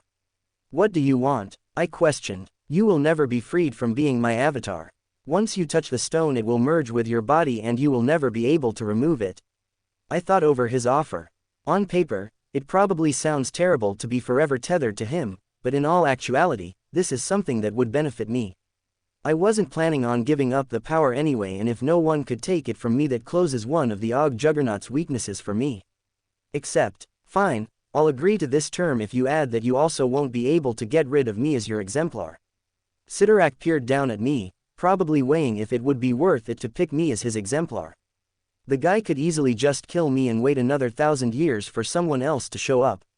I agree, Sidorak's deep voice stated. I screamed in excitement internally, happy that this mission was almost complete. Sidorak raised his hand from his throne and the gem started to glow a deeper shade of crimson before returning to normal. The deal is struck, child. Touch the gem and say the inscribed words on your mind. Reaching forward while shaking, I gently seized the gem in both my hands. It melts at my touch, the now crimson-red liquid seeping into my hands and traveling up my arms, leaving a glowing crimson pattern across both arms. Words seemed to pop into my head as I began to feel a tremendous amount of power pour into me. Whosoever touches this gem shall possess the power of the crimson bands of Sidorak. Henceforth, you who read these words shall become, forevermore, a human juggernaut. 2010. Seoul, South Korea, Temple of Sidorak, Brock POV. As the gem was completely absorbed into me, the real world snapped back into view. The crimson glow around me starts to fade and I find myself back at the temple. Checking myself over, I was surprised to find that my leg and arm had entirely healed, but that wasn't the only change, as inky black tribal markings now branded both my arms. Turning them over, I studied the detailed markings and noted that I could feel a faint pulse of power coming from them. With each vibration of power I felt more strength enter my body, my senses became clearer as my muscles filled out a little more. After a minute the markings stopped pulsing and the feeling of getting stronger stopped. Flexing while examining my new modifications, I was pleasantly surprised by the results. This wasn't the worst side effect that could have happened, at least I didn't become a bulky giant like Kane had. Admiring myself, I punched out towards the stone wall near me and was elated to see a few cracks form from my force. I wasn't at the Hulk's level of strength, at least not yet. You will get even stronger with time, child. A familiar deep voice sounded out in my head. Startled, I scan around the room but find no one else there but me. Are you in my head right now? That wasn't part of the deal. I called out the air. Fear not, child, I am not intruding on your thoughts. I am merely speaking to you through the totem you now have inside you. Sidorak answered, it is a two-way connection, so you can close it if you wish for privacy. He said, closing my eyes I could feel that he wasn't lying. The connection felt like a window I could open or close anytime I want. Leaving it open, I began to question the being on more info about my current abilities. Since you have only just made the pact, you will only have access to a small amount of the gem's power, Sidorak explained. Currently the gem has given you what I believe is peak human level strength, durability, and stamina. As you continue to walk down the path of the domain of destruction your power will continue to soar to astronomical levels. Domain of destruction, you mentioned that before too, what is it? I questioned. It is my principality, child. The thing my very being was created for. Sidorak answered, so you're a god of destruction? I am no god, child. Then a demon or devil? I am no demon either. At one time I was worshipped on earth as these things but that was until I was banished to the Crimson Cosmos due to circumstances. Sidorak answered and I could tell the guy didn't want to talk about that yet. So you're saying that in order to get stronger I just have to do actions that align with your domain of destruction? I asked, changing the subject. Yes, child, it matters not to me what or who you decided to unleash the power on. As long as it's within my domain. Nodding, I thought over how generalized a domain like destruction was. It was kinda ethereal, like would destroying something like a relationship count, or did the action have to contain some form of battle? Mind racing with different thoughts, I take a look around the abandoned temple as I recognized a current problem I was facing. How do I get out of here? Asterisk asterisk asterisk asterisk asterisk asterisk asterisk asterisk asterisk asterisk asterisk. Seoul, South Korea, Gotjawol Forest, Jeju Island. 1 hour later. Armor. I questioned Sidorak while digging handholds out of the stone wall and climbing over the edge. It seems that there wasn't another entrance to the temple, so using my newfound strength I was able to climb back up towards the stream before making it back to land. Yes, child, armor. It is not only my main symbol of power but was the only weapon I wielded while in battle. You will need to find a strong adaptive material to forge your armor from. Only when you've done that can you call yourself a true exemplar of Sidorak. The cosmic entities explained as I tried to find my way back to civilization from the forest. Okay, what kind of? A loud growl interrupted me as a large spotted leopard jumped out from the thick bushes. Studying the beast I noticed a single deep gash along the underside of its belly. Oh, it's you again, I said, recognizing the animal in front of me. The leopard let out another angry snarl as it slowly stalked around me, seems it remembered me too. A predatory smile came to my lips as a murderous gleam shined through my eyes. You came at the right time. I needed something to test on and I already owe you a few licks. The leopard snarled again and crouched low before pouncing on me. Its large canines aiming to rip my face off. Moving faster than I ever have, I avoided the attack and moved behind the leopard before wrapping both my arms around the beast's throat and slamming it hard to the ground.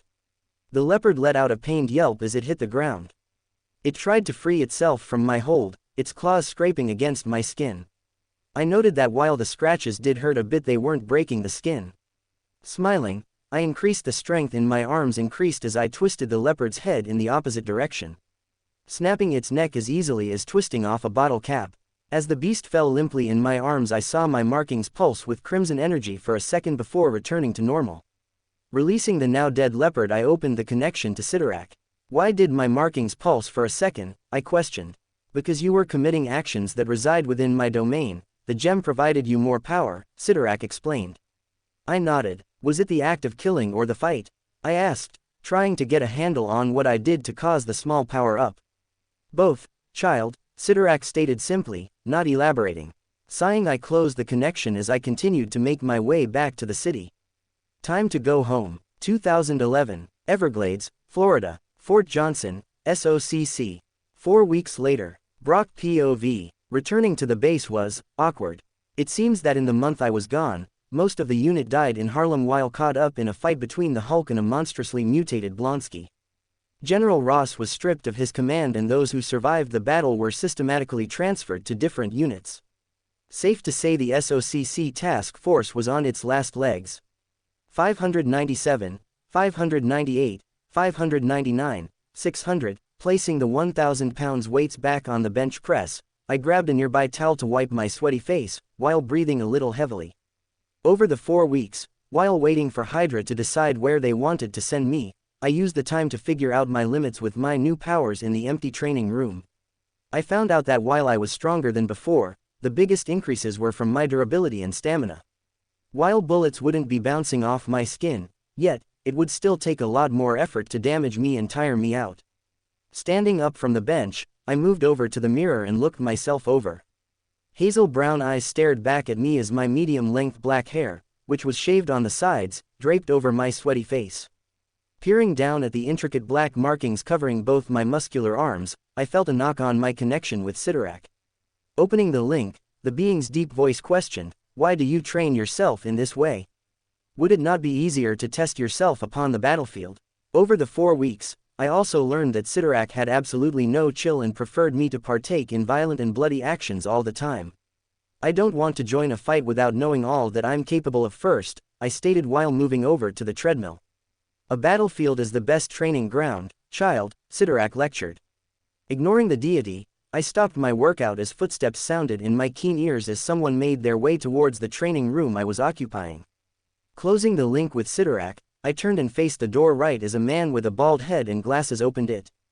The man was startled to find me staring at him but quickly regained his composure and put on a professional smile. "Private Brock Rumlow?" he questioned. I stared at the man for a few seconds, trying to place his familiar face, before nodding. "Pleasure to meet you, my name is Jasper Sidwell." The man drew closer with his hand raised for a handshake. As we shook hands, Jasper leaned close to my ear and whispered softly, "Hail Hydra." "Of course. Asterisk asterisk asterisk asterisk asterisk asterisk asterisk asterisk asterisk asterisk asterisk. Fort Johnson, SOCC. You have been officially recruited to a new counter-terrorist special mission task force of S.H.I.E.L.D., Jasper explained to me while seated in the small chair of the closed-off meeting room. The Special Tactical Reserve for International Key Emergencies, or STRIKE, will be under the direct command of Alexander Pierce, Secretary of the World Security Council. Jasper pulled a file out of his briefcase and laid the pages with pictures of soldiers and their info down in front of me on the table. The team will consist entirely of colleagues you may already be acquainted with. Looking down at the pages, I noticed a few familiar faces, namely Jack, my foster brother, were among them. I was surprised the boy was still alive. "Due to your outstanding record and ability to survive your previous post, you have been assigned as team captain but will report all actions and mission debriefs to me, your handler. We don't want you going off again without our knowledge." Jasper gave me a cold look. I just stared at the man blankly, while debating internally whether it would be easier to just kill him and try to flee from Hydra. I let out a sigh before shaking the thought from my head. Right now I was about at the strength of a low-tier super soldier, while Hydra had armies of spies, winter soldiers, and experimented on enhanced humans. I needed to build up my power more before I could make any kind of move yet. "Yes, sir," I stated simply as Jasper gave me an approving nod. "Great, so we will get you Mauve." The man was interrupted by the ringing of his cell phone. "Excuse me," Jasper said as he picked up the phone and answered. We sat in silence as he listened to the person on the other end, before confirming something and hanging up. "Seems like we just got the team's first mission. Grab your belongings and gear up. We're going to New Mexico. Asterisk asterisk asterisk asterisk asterisk asterisk asterisk asterisk asterisk. 2011, Puente Antiguo, New Mexico. Crater investigation site, omniscient POV, cars, pickups, and SUVs parked around a huge crater, the sound of a boisterous party coming from within. Inside of the crater, it looks like the whole town has turned out. Locals sit on lounge chairs, drink beer from coolers, laugh, and talk. They watch the center of the crater, where groups of burly men have formed a line to take a turn with the mysterious object. One of them struggles and fails to lift it. As he gives up, the next man steps up and takes his turn, straining from the effort. Other townies snap pictures of the scene with their cell phones. They hear an approaching rumble, then clear a path as a large pickup truck backs its way down the crater's edge. An eager townie hops out the passenger side and pulls a thick chain from the back of the truck. He fastens one end around the object, then securely affixes the chain to the bumper and the rear of the undercarriage.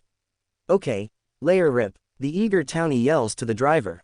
The townsfolk watched as the pickup's engine roared, then strained, its wheels spinning futilely, until finally the rear of the truck, along with the back wheels and axles, break off and go flying. People nearby dive out of the way, while the townsfolk laugh, the party continuing. None of them notices on the crater's edge above them, an imposing government vehicle pulls up to a stop. A Fed in a black suit climbs out, and peers down at the boisterous gathering below, his eyes fixed on the object at the center of the crater. He is SHIELD Agent Phil Coulson. Coulson stares down at the object, a small hammer that glows with otherworldly blue energy. While looking at the hammer, Coulson pulls out a phone from his pocket and makes a call. "Director Fury, we've found it. 2011, Puente Antiguo, New Mexico. Isabella's Diner." 1 day later, omniscient POV, Eric Selvig, Darcy Lewis, Jane Foster, and Thor sat at a table in the local diner. Eric and Darcy watch as Thor eats ravenously from a huge mound of steak and eggs. A couple of other full plates of pancakes, biscuits, and gravy are piled high before him. Jane was eager to question the strange man, her notebook at the ready. "Now tell us exactly what happened to you last night," she ordered. Thor looks her in the eyes, staring, intrigued. Jane gets flustered and looks away. "Maybe start with how you fell out of the sky."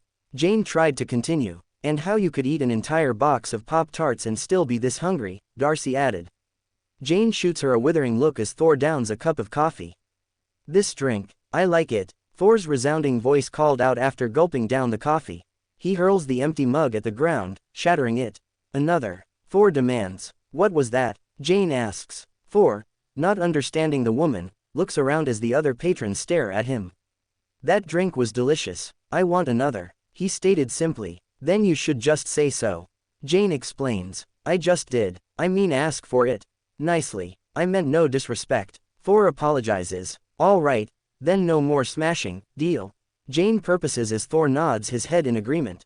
"You have my word." "Good." A few townies, looking unkempt, enter the diner and take a seat at the counter. "The usual, please, Izzy." One of them calls out as the owner Isabella pours them a couple of cups of coffee. "You missed all the excitement out at the crater last night," one of the townies informs Isabella. "What crater?" the woman asks. "They're saying some kind of satellite crashed in the desert," the townie explains. Jane and Eric, overhearing this, exchange a look and turn to the townies with interest. "We were having a good time with it till these feds and soldiers showed up and chased us out." The townie continues. "Excuse me, did you say there was a satellite crash?" Jane asks. "Yep, they said it was radioactive and I had my hands all over it. I'm probably super sterile now," one townie exclaims while laughing. "What did the satellite look like?" Eric asks. "I don't know anything about satellites. But it was heavy, really heavy. Nobody could even lift the damn thing." This gets Thor's attention as he springs to his feet, and heads over to the townie. Pulling the townie around to face him. "Where?" Thor asks eagerly as the townie struggles in his grasp. "About 12 miles east of here." Thor grins at this, his spirits soaring, as he quickly strides out of the diner. Jane, Darcy, and Eric run to catch up to him. "Where are you going?" Jane asks. 12 miles east of here," he states while starting to stride determinedly down the street. Jane moves to walk beside him. "Why?" she asks. "To get what belongs to me." Asterisk asterisk asterisk asterisk asterisk asterisk asterisk asterisk asterisk. Puente Antiguo, New Mexico. Shield. Crater investigation site. 5 hours later. Thor POV. Jane's truck cut off the road and heads over the rugged terrain. Storm clouds roll in over the desert sky. As Jane drives, pumped with adrenaline, nervous and excited, I sat beside her, upbeat and eager for battle. "I've never done anything like this before. Have you ever done anything like this?" Jane asked as I look over at the beautiful woman, amused by her excitement. "Many times. You're brave for doing this." I tell her. "My entire life's work is gone. I really don't have anything left to lose. Jane says. But you're clever. Far more clever than anyone else I met in this realm. This realm? Why do you talk like that? Jane asks me. You think me strange? I question as Jane laughs but catches herself. Yeah, just a little, she states quietly. Good strange or bad strange? I ask. I'm not quite sure yet. She looks over at me and sees me staring at her. We got lost in each other's gaze, distracted as the truck lurched to the side. She quickly returns her eyes forward and regains control of the truck. Sorry, Jane says as the truck heads away, continuing up a hillside before revealing a bunch of lights illuminating the valley beyond. As we move closer, we see the glow comes from a massive military base now set up around the crater. Vehicles, trailers, and barricades surround the crater as armed guards man a gate in the razor wire fence that runs 50 yards from the crater's edge, enclosing the complex. Jane and I park the truck a few feet away and crawl to the edge of the ridge, looking through binoculars to investigate the impressive base. That isn't a satellite crash. They would have hauled the wreckage away, not built a city around it. Jane explains as I shrug out of my jacket and hand it to her. You're going to need this. Why? She asks as thunder begins to rumble overhead.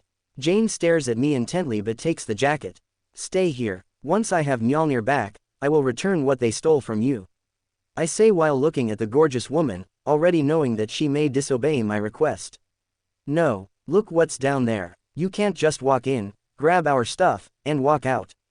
She exclaims. I won't, I remark and Jane looks relieved by my words. I'm going to fly out, I say and before she can react I start heading towards the crater. The first drops of rain begin to patter into the dust. Wait, Jane calls out but I'm already headed towards the crater. Asterisk asterisk asterisk asterisk asterisk asterisk asterisk asterisk asterisk. Puente Antiguo, New Mexico. Shield. Crater Investigation Site. Jasper Sidwell POV. A needle spikes on the handheld sensor device the technician is holding, as he looks over at the hammer. The hammer begins to give off a subtle glow as a bolt of lightning crackles across the sky above. Through the glass walls of the base's command trailer, I observe as Coulson directs technicians, busy at work. Translucent cube structures are raised in the middle of the crater as within the structure itself, a team of SHIELD scientists works with high-tech machinery, analyzing the object at the center of it all. I sit and watch the proceedings as a technician in a headset monitors the security screens. The system's barely working as it is, with all the interference that thing's giving off. The technician declares while gesturing toward the hammer at the center of the crater. He looks over and checks another computer screen. Sir, we've got a commercial aircraft coming in right over us, Southwest Airlines Flight 5434. He informs me. Reroute it, like all the others, I state. Right, should I get the passengers some free drinks for the trouble? The technician jokes as I glare at him. He clears his throat nervously at my glare and shrugs. Just thought it'd be a nice gesture. The techie states while typing into the computer before he notices something on another screen. Hold a sec, we got something outside the fence, west side. He points at the screen. Through the haze of the storm, I watch the monitor as it shows a thermal signature huddled beside the fence. Picking up the radio, I call out to my newly acquired attack dog. Captain Rumlow. A few seconds pass before the boy's cold indifferent voice responds. Yes sir, looks like we have a visitor. Why don't you and your men go greet them? Asterisk asterisk asterisk asterisk asterisk asterisk asterisk asterisk asterisk asterisk. Puente Antiguo, New Mexico. Shield. Crater Investigation Site. Omniscient POV. Raindrops pound against the ground as a military jeep pulls up, and a pair of SHIELD agents scan along the fence with a flashlight but see nothing unusual. Looks like we're good here sir. Must have been another coyote. One of them calls out over the radio. Just then, the other agent notices a section of the fence has been bent up from the ground, leaving a gap. Before either of them can call it in, a massive crack of lightning illuminates the night sky, revealing the silhouette of a large man standing outside the driver's side of the jeep. The agents reach for their weapons as Thor elbows the driver across the jaw, causing him to drop his weapon. One of them slumps over the steering wheel, as the other starts to raise a shotgun at Thor. Thor grabs the barrel, yanks it out of his hands, and thrusts the hilt back, smashing the agent's jaw. The two agents taken care of, Thor reaches into the jeep to grab a raincoat as a young voice sounds over the radio. Delancey, Jack, report. The voice goes unanswered as Thor, now wearing a shield raincoat, makes his way across the base. As he moves away from the scene, another SHIELD agent approaches the jeep and spots the unconscious Delancey and Jack. He quickly calls into his radio. "Agents down. We've got a perimeter breach." As Thor makes his way towards the center of the crater, an alarm sounds, and security lights explode to life. A SHIELD agent moves through the base, rifle in hand. From the shadows behind a trailer, Thor looks out at him. As the agent raises his radio to check in, Thor quickly rushes toward him and chokes him out. He falls unconscious to the ground. Thor notices the AR-15 rifle lying on the ground beside the fallen agent. He stares down at the weapon quizzically, but as more agents approach, he quickly snatches up the weapon and takes cover in the shadows of the trailers. The agents pass by as Thor peers around the corner and sees the well-guarded main entrance tube to the center of the site. A bright light suddenly illuminates his face. He looks over to see an ATV moving across the site, shining its spotlight right on him. Thor sees that the ATV driver has spotted him. The driver raises his radio to report it, and Thor knows he has to act fast. He raises the rifle, then flips it over in the air and catches it by the barrel before rearing the weapon back and hurling it like a hammer. The rifle flies through the air, smashing the ATV's spotlight. Glass and debris shower the driver, who takes his hands off the wheel to protect himself. The ATV roars out of control past the agents near the tube entrance. Thor emerges from the shadows and watches as the other agents begin abandoning the site entrance. As SHIELD agents pull the ATV driver from the wreckage, Thor races towards the unguarded entrance to the tunnels and heads inside. Sprinting up the entrance ramp, Thor stops as before him, two more agents round the corner. Thor knocks out the first agent, then tackles the second. He hurries around the corner as more start coming up a ladder ahead. Thor punches the closest agent, sending him tumbling backward, toppling the others on the ladder behind him, and he takes off running, as the agents regroup and give chase. Thor spots the glow of Mjolnir in the central cube, through the translucent walls of the tunnels. He hurries through the tunnels to find a way towards it. As Thor races through the underpass, he spots another agent running right at him, on a collision course. He noticed that, unlike the others, this agent wore a weird skull mask. Thor ignored the oddity and moves to try and take him out with a punch to the gut, but is surprised when pain rushes to his hand as it connects with the agent's stomach. "Erg!" Thor exclaims in pain as the mask-wearing agent quickly grabs him by the throat and easily lifts him into the air with one hand. Thor tries to free himself from the man's vice-like grip but fails. What are you?" Thor squeezes out as he tries to get air into his lungs. The masked man doesn't answer him as he slams Thor's head into the mud. Thor gasps as mud fills his eyes and mouth. He quickly tries to get back to his feet before feeling a hand grab him by his head and start to drown him in the mud. Thor struggles for air, wishing that he had his powers back. Just as he was about to lose consciousness, the hand lifts him up again and he began taking in deep drawn-out breaths. Thor looks at the man in the mask and sees a pair of cold, emotionless hazel eyes staring back at him. Covered head to toe in mud, Thor tries to regain whatever was left of his dignity and glared at the masked man. His hand reached back for the hammer, which was only a few inches away. You may be strong, but you are nothing compared to the god O." He stops talking as the hammer doesn't budge from the ground. Thor looks down, confused, but the masked man interrupts his inner turmoil, as he pushes his face back down into the mud. Thor, gagging again for air, begins feeling the world fade around him as he hears a cold young voice call out a single word to him before losing consciousness. Demigod. 2011, Puente Antiguo, New Mexico. SHIELD Crater Investigation Site, Brock POV. Thunder rumbled in the gloomy night sky as the sound of thick raindrops striking the mud hit my ears. Wind and rain whip around me as I stare down at Thor's unconscious body. Looking up at the raining night sky, an unsatisfied sigh escaped my lips. The fight was disappointing. I know that Thor's powers are currently debuffed, but I still expected more from him, given how he ran through the other agents like they were kids. As the raindrops slide down my masked face, a familiar powerful vibration rushes through me. I pull up the sleeve of my shirt and see my markings emitting dark crimson energy. The feeling of power radiates through my body and a small smile comes to my lips as I sense myself getting stronger. But after a minute the feeling fades and my markings return to normal. Knock knock. As the sensation of gaining power vanishes, I feel Sidorak knock on our link. Opening the connection, I hear the cosmic being's deep voice sound in my head. "What is this thing, child?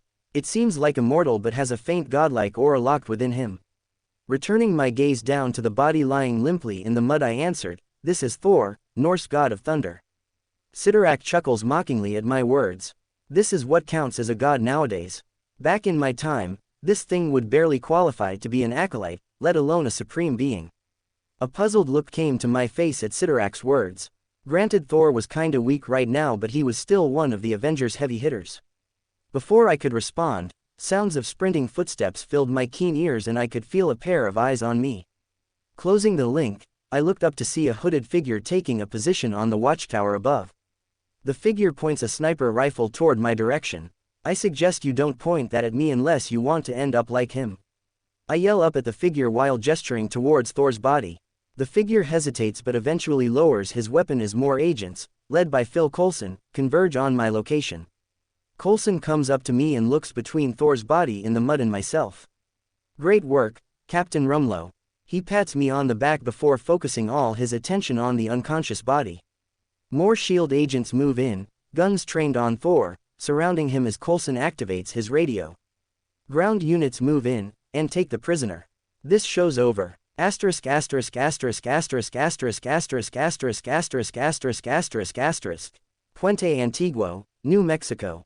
SHIELD Crater Investigation Site. 2 hours later. Thor POV. I woke up in a padded holding cell with a glass mirror positioned opposite me. Seated in a chair, hands cuffed behind me, I just stared forward blankly. A balding middle-aged man walked through the door of my cell and stood in front of me silently, but I act like I don't seem to notice or care.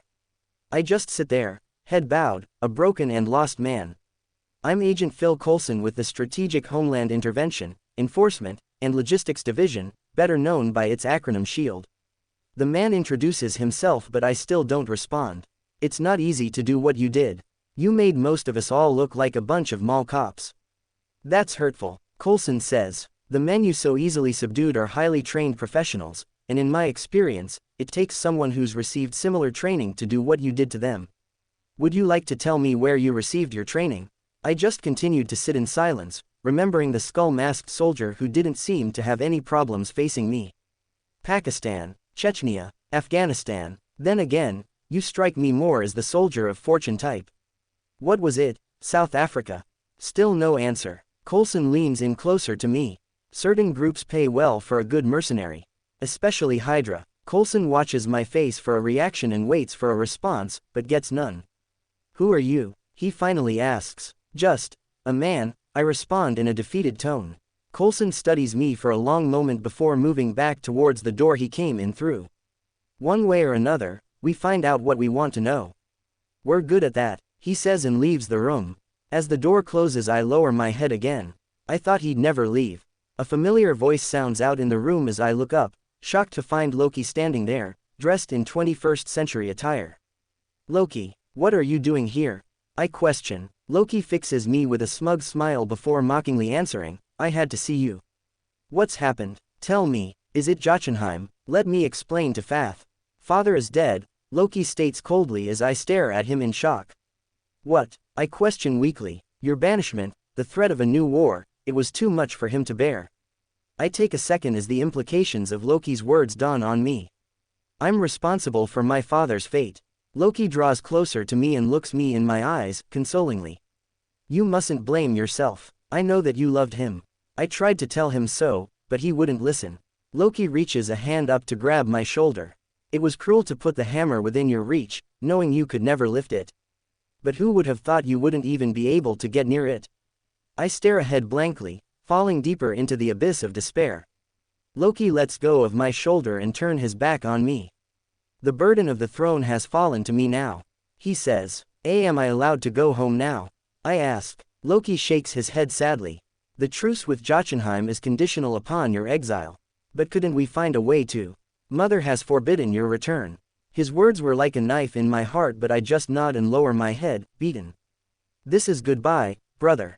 I'm so sorry. No, I'm sorry. Loki, thank you for coming here. Loki turns back towards me and gives me a heartwarming smile. Nothing could have stopped me. The door opens and Coulson enters the room again but seems to take no notice of Loki being there. Farewell, brother, Loki says before vanishing into thin air. Goodbye, I respond sadly. Goodbye, I just got back. Coulson says while looking at me perplexed. Now, where did we leave off? Asterisk asterisk asterisk asterisk asterisk asterisk asterisk asterisk asterisk asterisk asterisk. Puente Antiguo, New Mexico. Shield Crater Investigation Site, Omniscient POV. Agents and scientists work to repair the damaged area around Mjolnir. They take no notice of Loki as he steps up beside the hammer. He stares at it, intrigued, wondering. Can he do it? He reaches down, and tries to lift it, but can't. He lets it go, eyes it with contempt, then steps away. He gestures with his arms. An odd green and gold light rises from the ground, enveloping him, then he disappears. In the distance, hidden under the cover of shadows in the base, a creepy painted skull mask watches as Loki disappears. A power-hungry look can be seen in the hazel eyes beneath the mask. 2011, Puente Antiguo, New Mexico. Shield Crater Investigation Site. One day later, Omniscient POV. Agent Coulson as well as several other SHIELD agents stand across from Eric Selvig as the scientist stands outside the gate entrance to the base.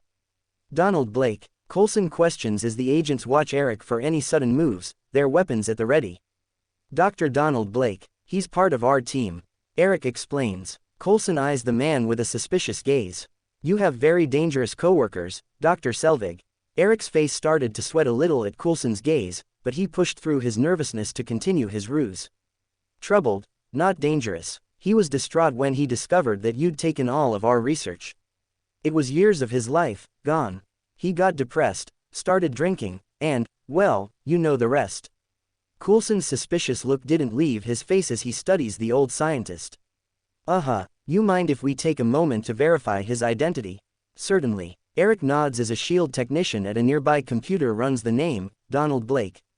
Silence settles between the two for a moment as Eric nervously shuffles his feet. Why, you can understand how a man could go off like that. I mean, a big, faceless organization like yours, coming in with their jack-booted thugs and stealing private property, is how Dr. Blake described it. That doesn't explain how a scientist managed to tear through our security. Coulson questions but Eric just shrugs nervously. Steroids. He's a bit of a fitness nut. A small amused smile come to Coulson's lips but the look of suspicion never left his eyes. On the SHIELD tech's monitor, a DMV record from the state of New York pops up reading, Drive. Donald Blake. The license photo is indeed a picture of Thor, but the picture looked like it was taken with a cell phone. The tech hits a button, and a graphic reading, SHIELD security analysis in progress, popped on the screen. Coulson eyes the screen. After a while, he turns back to Eric. It says here he's an MD. He is. That is, he was. He switched careers and became a physicist. He's quite brilliant, really. If you would just release him to me, I promise to keep an eye on him. Coulson returns his gaze towards the computer screen and thinks, looking back at Eric, he sizes the man up in his head before suddenly a big smile comes to his face. He turns to a nearby agent. Release. Dr. Blake, to Dr. Selvig here. The agent looks over at him, surprised. Coulson just nods as the agent moves to follow his orders. Make sure he stays in town for the next few days in case we need to talk to him again, Coulson says as Eric shakes his hand. Thank you. After a moment Thor, hands cuffed behind his back, was escorted out of the base. 4 SHIELD agents kept their gun trained on the man as he was led to the entrance gate. Donnie, there you are, Eric yells as Thor looks up, unsure what the hell is going on. An agent releases him from the handcuffs as Eric moves to give him a warm hug. It's going to be all right, my friend. Come on, I'm taking you home. He lets go and leads the bewildered Thor toward the entrance gates. As Thor and Eric make their way past the SHIELD security room, Thor notices Jane's possessions and equipment from the Smith Motors lab stacked under a tarp. He spots Jane's handwritten journal among them. As he passes, he quickly tries to take it from the pile and pocket it, but a powerful grip wrapped around his wrist stopping his hand before he could touch it. Looking up, Thor sees a familiar pair of cold hazel eyes looking at him through a menacing painted skull mask. The two stares at each other for a second as the masked agent lets go of his wrist and moves back to his position beside a smiling Coulson. Waving at the two, Coulson calls out, "Just keep him away from the bars." "I will," Eric responds as the pair continue their way out of the base. Coulson looks at the computer bearing Donald Blake's DMV record. A security warning over the image clearly reads, "Security alert, falsified data." He knows the entire story has been a ruse all along. He looks over at Selvig and Thor heading away from the security room, his eyes following them outside as they climb into an SUV. As the pair drive off, Coulson turns to the masked agent beside him. Take a small team and follow them. Asterisk asterisk asterisk asterisk asterisk asterisk asterisk asterisk asterisk asterisk asterisk asterisk. Puente Antiguo, New Mexico. Rooster Roadhouse Bar and Grill. 2 hours later, Thor and Eric sit at a booth at the back of the local dive. The bartender sets down a couple of mugs of beer and 2 shots of whiskey. Eric pours the shot into his mug and downs it. Thor follows his example. Seems Darcy's a terrible intern, but a talented hacker, Eric says while putting his empty mug on the counter. Thor downs his drink and looks over at the man appreciatively. Thank you for what you've done. Eric just nods at his words. Don't thank me, I only did it for Jane. Are you in love with her? Thor questions as Eric's face takes on the look of utter shock. Of course not. Jane's like a daughter to me. Her father and I taught at university together. A good man, but he never listened. This registers with Thor as he remembers his relationship with his own father. Neither did I. Eric eyes him with interest. I don't know if you're really delusional, and I really don't care at this point. I just care about her. I've seen the way she looks at you. Thor looks over at the man, a sincere look coming to his face. I swear to you, I mean her no harm. Eric studies him for a second before nodding his head. Good, if that's the case, then I'll buy you one more drink, and you'll leave town tonight. A long pause takes place, then Thor nods and takes a drink. Downing it, a defeated look overtakes Thor's face and he lets out a tired sigh. I had it all backwards. I had it all wrong. Eric watches him keenly. This is a different Thor than he's seen before. It's not a bad thing, finding out that you don't have all the answers. That's when you start asking the right questions. Thor takes in the man's words. I was once a triumphant prince who never knew anything else but victory. But that's gone now. For the first time in my life, I have no idea what I'm supposed to do. Eric sips his drink and then turns toward the lost man beside him.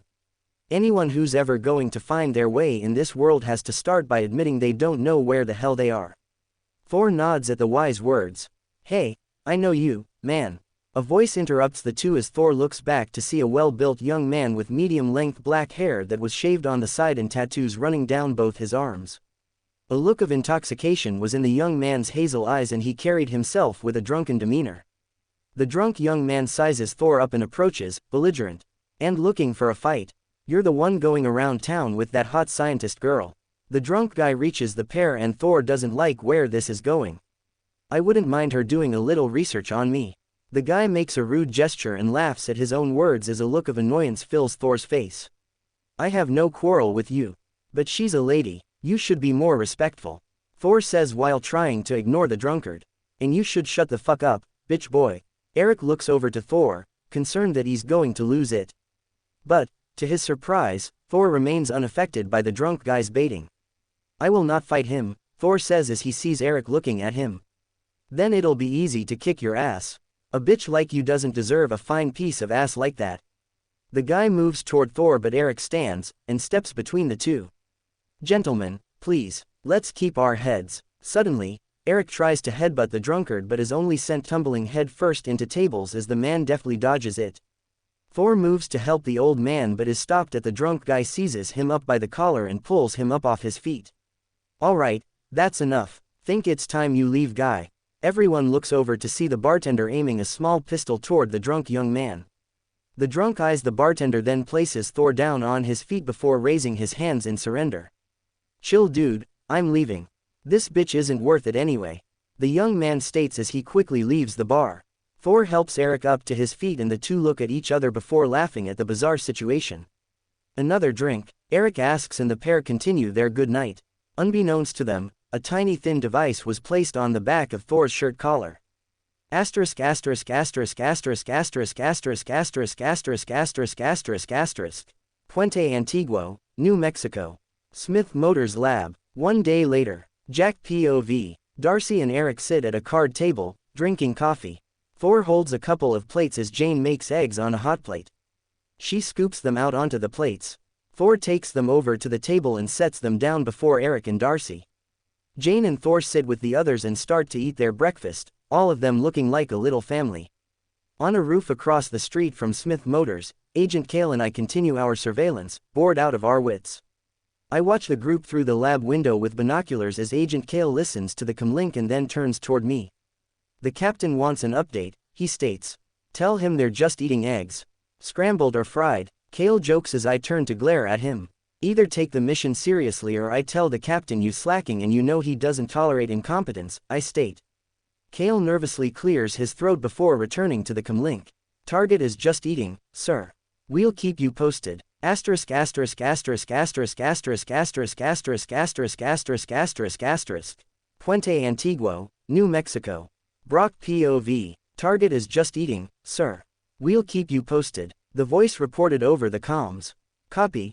Don't take your eyes off him, I order while turning off the comms. Moving towards the back of another building on the street, I take off the bag on my back and pull out one of the many C4 charges I confiscated from the shield armory. Planting the charge at the base of the building, I continue to slink through the backstreets and alleyways towards the next building. A small murderous smile plastered firmly on my face. 2011. Asgard, Heimdall's Observatory. 1 day later. Omniscient POV. Sif and the Warriors 3 enter the observatory hall warily, only to find the intimidating Heimdall standing before the observatory's controls. He glares at them accusingly. Volstagg stepped forward in front of the intimidating Guardian and tried to plead their case. Good Heimdall, let us explain. You would defy the commands of Loki our king, break every oath you have taken as warriors, and commit treason to bring Thor back. Heimdall interrupted. The group of 4 exchange nervous glances. Sif stepped up this time and tried to explain. Yes, but, good. Heimdall interrupted again as the group looks puzzled by what he just said. So you'll help us? Sif asked. I am bound by honor to our king. I cannot open the Bifrost to you. He stated simply. With those words, Heimdall leaves them alone in the observatory as the others exchange puzzled looks again. Complicated fellow, isn't he? Fandral joked. Now what do we do? Volstagg asked as Sif glances at the control panel, noticing something. Look, she yelled as the others turned to see Heimdall's sword stuck into the control panel. They exchange a grin, knowing they have an ally. Sif hits the controls, and the Bifrost apparatus fires up. Asterisk asterisk asterisk asterisk asterisk asterisk asterisk asterisk asterisk asterisk asterisk. Puente Antiguo, New Mexico. A few miles outside of town. Amidst the fury of the Bifrost storm, the Warriors 3 and Sif drop to the ground in the New Mexico desert. They clamber to their feet as the Bifrost quickly recedes, the hole in the sky closing up behind it as Bifrost runes cover the desert sand around them. He must have landed nearby. It's time to put our tracking skills to work. Spread out, check the sand for indentations of his boot prints. Volstagg ordered. The winds would have blown them away by now. We should look for signs of a campfire. Fandral countered. Or we could just start there. Sif says as she points behind them to the town of Puente Antiguo in the distance, the only visible sign of civilization, and Hogan, who has already started walking towards it. Volstagg and Fandral trade looks, their egos bruised. It's worth a look, I suppose, Volstagg mutters as the small party tromps towards the town. Asterisk asterisk asterisk asterisk asterisk asterisk asterisk asterisk asterisk asterisk asterisk asterisk asterisk. Puente Antiguo, New Mexico. Main Street. Townsfolk stare in wonder as the Warriors 3 and Sif stroll down the street with all their Asgardian armor and weapons. As they pass the small baseball field, the group sees a boy hit a baseball, which rolls under a parked car. He runs to retrieve it, but can't seem to reach the ball. Suddenly, the side of the car rises into the air and the boy looks over, his mouth dropping open at what he sees. Volstagg easily holds the car up with one hand, he then picks up the boy's ball and drops the car. He hands the ball back to the boy, tousling his hair. There you go, lad. The boy just stares, standing frozen as the Asgardians continue down the road. Is it just me, or does Earth look a little different to you? Fandral questions as they pass by small shops and parked cars. It has been 1,000 years, Sif responds as the party passes by Smith Motors Labs. Things change so fast here. You leave for a millennium, and it's like the whole neighborhood's gone. Volstagg says while sniffing the air, smelling something. Perhaps we should split up. He says while signaling toward the building across the street. Asterisk asterisk asterisk asterisk asterisk asterisk asterisk asterisk asterisk asterisk asterisk asterisk asterisk asterisk asterisk asterisk asterisk. Puente Antiguo, New Mexico. Rooftop across the street from Smith Motors lab. Jack and Agent Kale spot the strange group of warriors walking down the street. Is there a Renaissance fair in town? Agent Kale jokes as Jack turns to glare at the guy. Call it in to the captain. He orders as Kale grabs the radio. Captain, we have a couple of strange bogies approaching the lab. Kale starts to report but is interrupted as Volstagg rises up behind the pair and bashes their heads together. The world around the two agents fades as unconsciousness takes them. Never cared for spies, Volstagg mumbles to himself as he turns to leave the two unconscious men. He stops as he sees their bag of fast food on the ground. Intrigued, he bends over and pulls out a cheeseburger from the bag, and takes a bite. Exquisite. Asterisk asterisk asterisk asterisk asterisk asterisk asterisk asterisk asterisk asterisk asterisk asterisk asterisk. Puente Antiguo, New Mexico. Bifrost landing site. 1 hour later, a few SHIELD vehicles are parked by the Bifrost site. SHIELD agents stand guard as scientists take readings with high-tech scanners. Coulson kneels and examines the Bifrost runes, then turns to a nearby agent. Get somebody from linguistics out here. He orders just as the sky begins to rumble overhead. A Bifrost storm roars in the sky as Coulson and the other SHIELD agents scramble for cover. Their vehicle windshields shatter, as the Bifrost storm grows in strength. Finally, a hole in the sky overhead opens, and a rainbow funnel cloud explodes out of it, touching down onto the desert floor.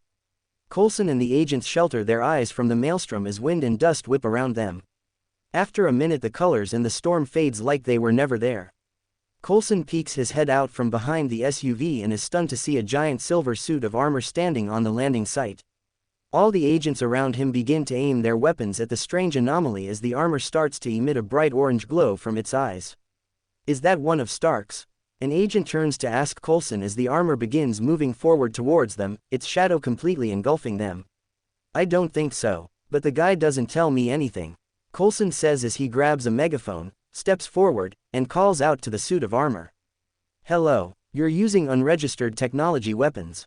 Please identify yourself, he orders, as loud humming sounds belch from the armor. Fiery orange energy can be seen powering up inside the fissures of the armor. Incoming, Coulson announces and the SHIELD agents scramble for cover as a beam of energy shoots out from the faceplate of the armor and explodes one of the vehicles. A few SHIELD agents get hurt but the rest begin to return fire. Asterisk asterisk asterisk asterisk asterisk asterisk asterisk asterisk asterisk asterisk asterisk asterisk asterisk. Puente Antiguo, New Mexico. Town center. Townspeople fill the streets, staring in horror at the firefight taking place in the distance. Thor and the other Asgardians can be seen preparing for battle, as Thor turns to Jane. Leave this town now, get yourself and your friends to safety. Thor advises her. What about you? Jane asks worriedly. I must stay and fight. The other Asgardians look to Thor in concern, knowing the man is currently powerless. Thor puffs out his chest and gives them a determined look. I'm still a warrior, and I will fight by your side. You're but a mortal now. You'll get yourself killed, Volstagg warns him, or one of us, trying to protect you, Fandral adds. The best thing you can do is get the mortals to safety and leave the battle to us, Sif voices, agreeing with the other warriors. Thor looks at the innocent townsfolk around them, all oblivious to the oncoming threat. He lets out a defeated sigh and looks back toward Sif. You're right, Thor says as Sif looks at him in surprise.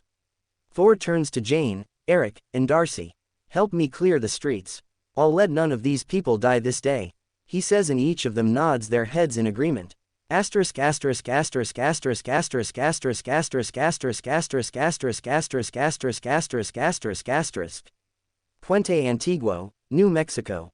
Town outskirts. As Thor, Jane, Eric, and Darcy start to herd the crowd of townsfolk off the streets, the Warriors 3 and Sif head across town towards the destroyer. None of them notice the emotionless hazel eyes watching them through binoculars from a rooftop on the borders of the town. Brock, in full combat gear and mask, puts down the binoculars and takes out a small remote with a flashing red light and a bright red button in the middle. As he eyes the small remote, his thumb gently caresses the button, and a slight homicidal grin overtakes his face beneath the haunting mask. Time to create a little destruction, he mutters to himself as a dark resounding voice chuckles excitedly in his head. 2011, Puente Antiguo, New Mexico. Main Street, omniscient POV. The Bifrost landing site looks like the aftermath of a war zone. The smoldering wreckage of shield vehicles lies strewn about. The destroyer strides down the street, fiery red energy glowing from within itself. It unleashes beams of energy as it goes, blowing up cars, and setting storefronts aflame. As it lumbers its way into town, Sif and the Warriors 3 head down the street towards the destroyer. Hogan and Fandral take off running towards the destroyer, as Volstagg stands limbering up. After stretching, Volstagg takes off sprinting and catches up to his comrades, Hogan and Fandral, who grab him on either side and with all their Asgardian might, hurl the rambunctious warrior into the air at the silver metal behemoth. For Asgard, Volstagg yells. The destroyer is unable to react quickly enough, as Volstagg crashes into the creature. The attack seems like it might actually work for a moment, but the destroyer stays on its feet and lifts Volstagg into the air by the scruff of his neck. The destroyer savagely hurls him at Hogan and Fandral, smashing into them, when Sif leaps off a nearby rooftop with her two-headed spear in hand and tries to plunge it deep into the back of the armor. As the weapon slides through the gaps of the metal, the destroyer stands there motionless, the fire dimming in its faceplate, and Sif standing atop its back. The Asgardians have a brief moment of hope that the battle is over. But the creature stirs with life, its fire igniting once again as Sif looks on with growing trepidation. Slowly, unnaturally, the destroyer spins its torso around 180 degrees to face its attacker. It unleashes a blast at Sif as she barely dives off of the behemoth in time, dodging the blast. The destroyer rises again to its full height, pulling free from Sif's spear, the weapon slipping through the slats of its armor. Sif and the Warriors 3 try to regroup, when the destroyer unleashes another blast, sending Sif and her comrades flying in all directions.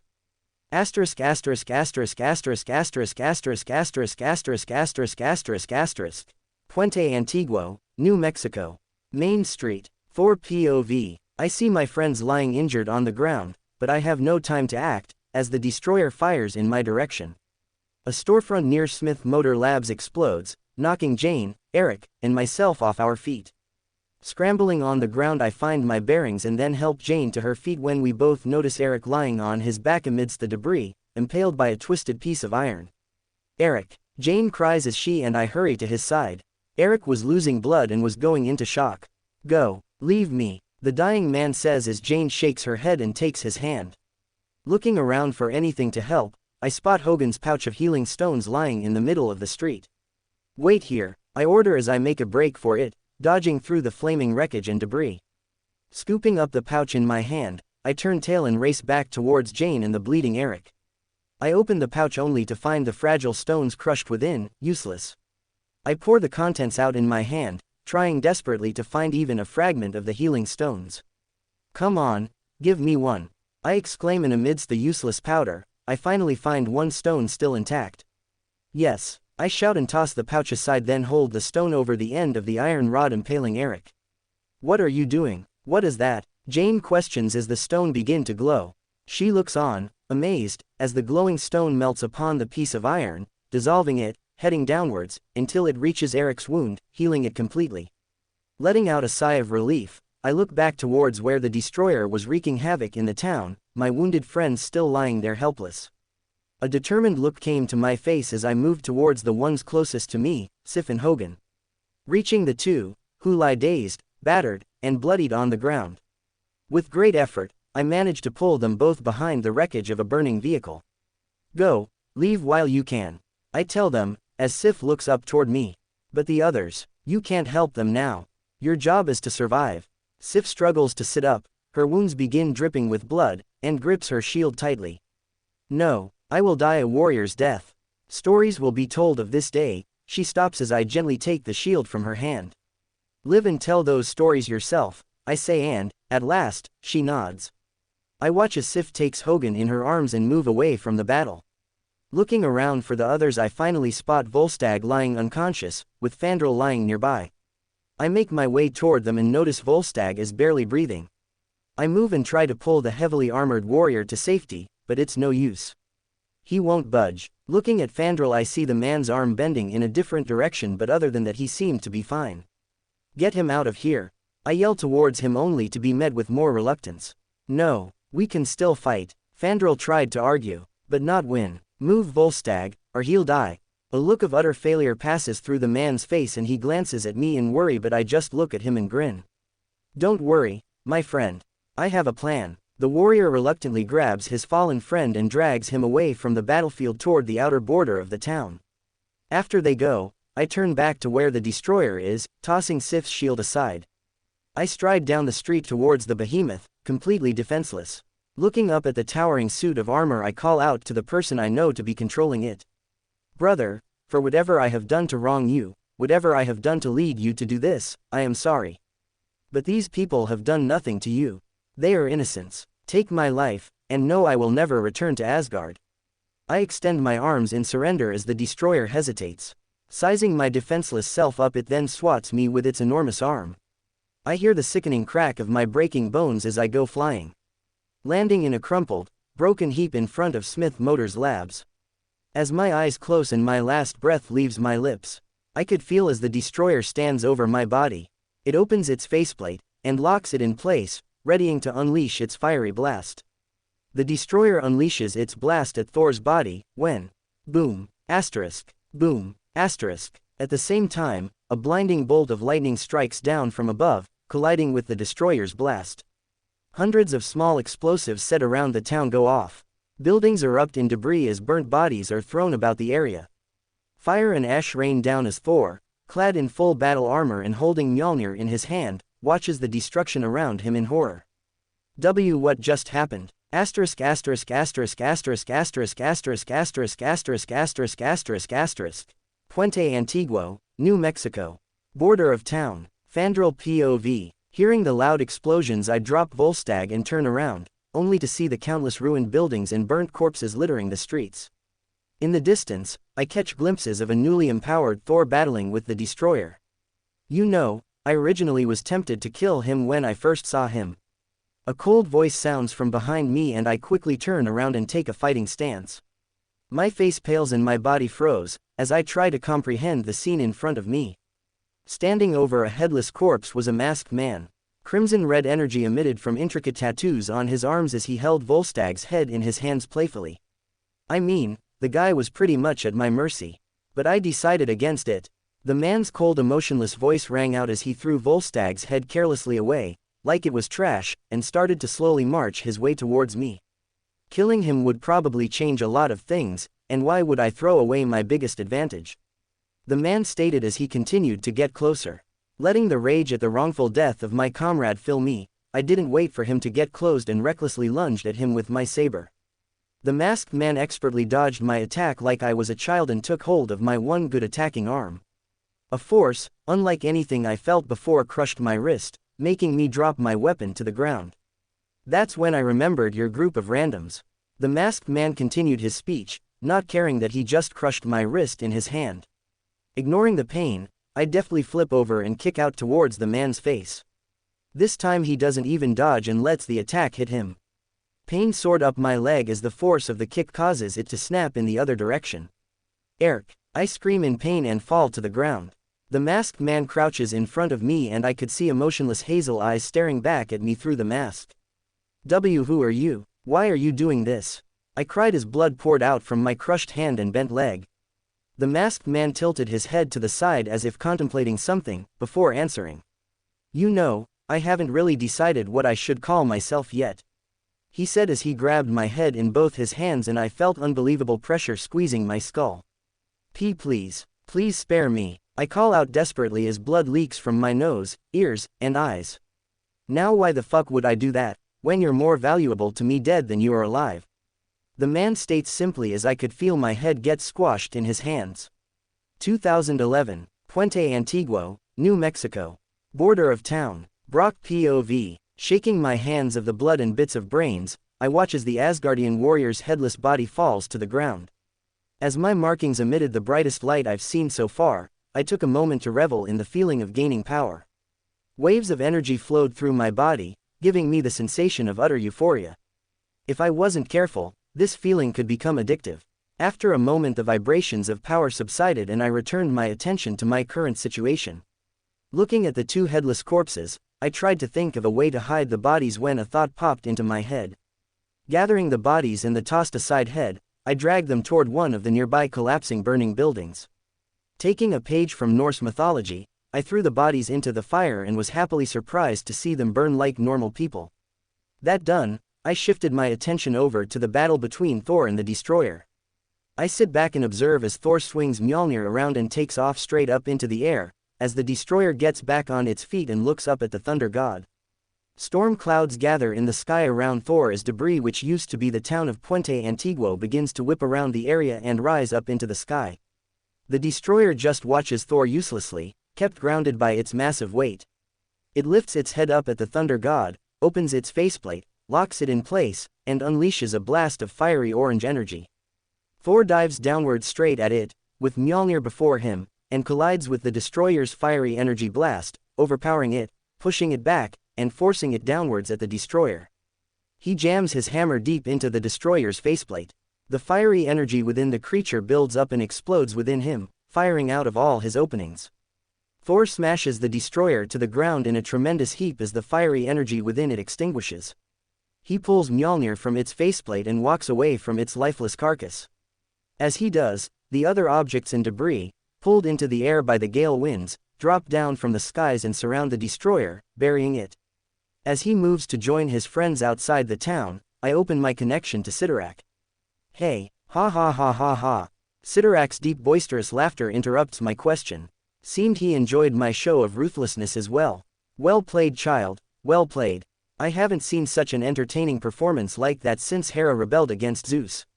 Sidorak stated joyfully. Well, glad you enjoyed the show, but I wanted to ask about that huge suit of armor. Is it a good material to make my own from? I asked. Oh, yes, that golem is made entirely of uru, a metal ore from the first moon in existence, and has existed since the beginning of the universe. It is one of the best materials to make your armor from. Nodding my head, I look off into the distance, where Thor and what was left of his friends were conversing with an injured Coulson. Seeing that I had a few minutes of privacy, a small smile came to my masked face as I moved to where the Destroyer had been buried. Asterisk asterisk asterisk asterisk asterisk asterisk asterisk asterisk asterisk asterisk asterisk asterisk asterisk asterisk. Puente Antiguo, New Mexico. Bifrost landing site, omniscient POV. Jane, Darcy, Eric, and the two other Asgardians stand in the desert with Thor, Coulson, and several S.H.I.E.L.D. agents. What about Volstagg and Fandral? Sif asks as the Bifrost explodes down from the sky and the three Asgardians group together to depart. I'm sure they're fine, probably off getting into more trouble. We'll ask Heimdall to find them after we return and deal with my brother. Thor says, then turns to Coulson and gives the man a perfect grin. Know this, son of Cool. You and I, we fight for the same cause, the protection of this realm. From this day forward, count me as your ally. If you return the items you have stolen from Jane Foster. Coulson gives the god one of his signature smirks. Not stolen, borrowed. Jane shoots him an irritated look and Coulson quickly continues. You'll get your equipment back. You're going to need it to continue your research, which, after today's events, S.H.I.E.L.D. would like to fully sponsor. If that's all right with you. Jane looks surprised by the offer, but before she could respond, Thor walks up, takes her hand, and kisses it tenderly.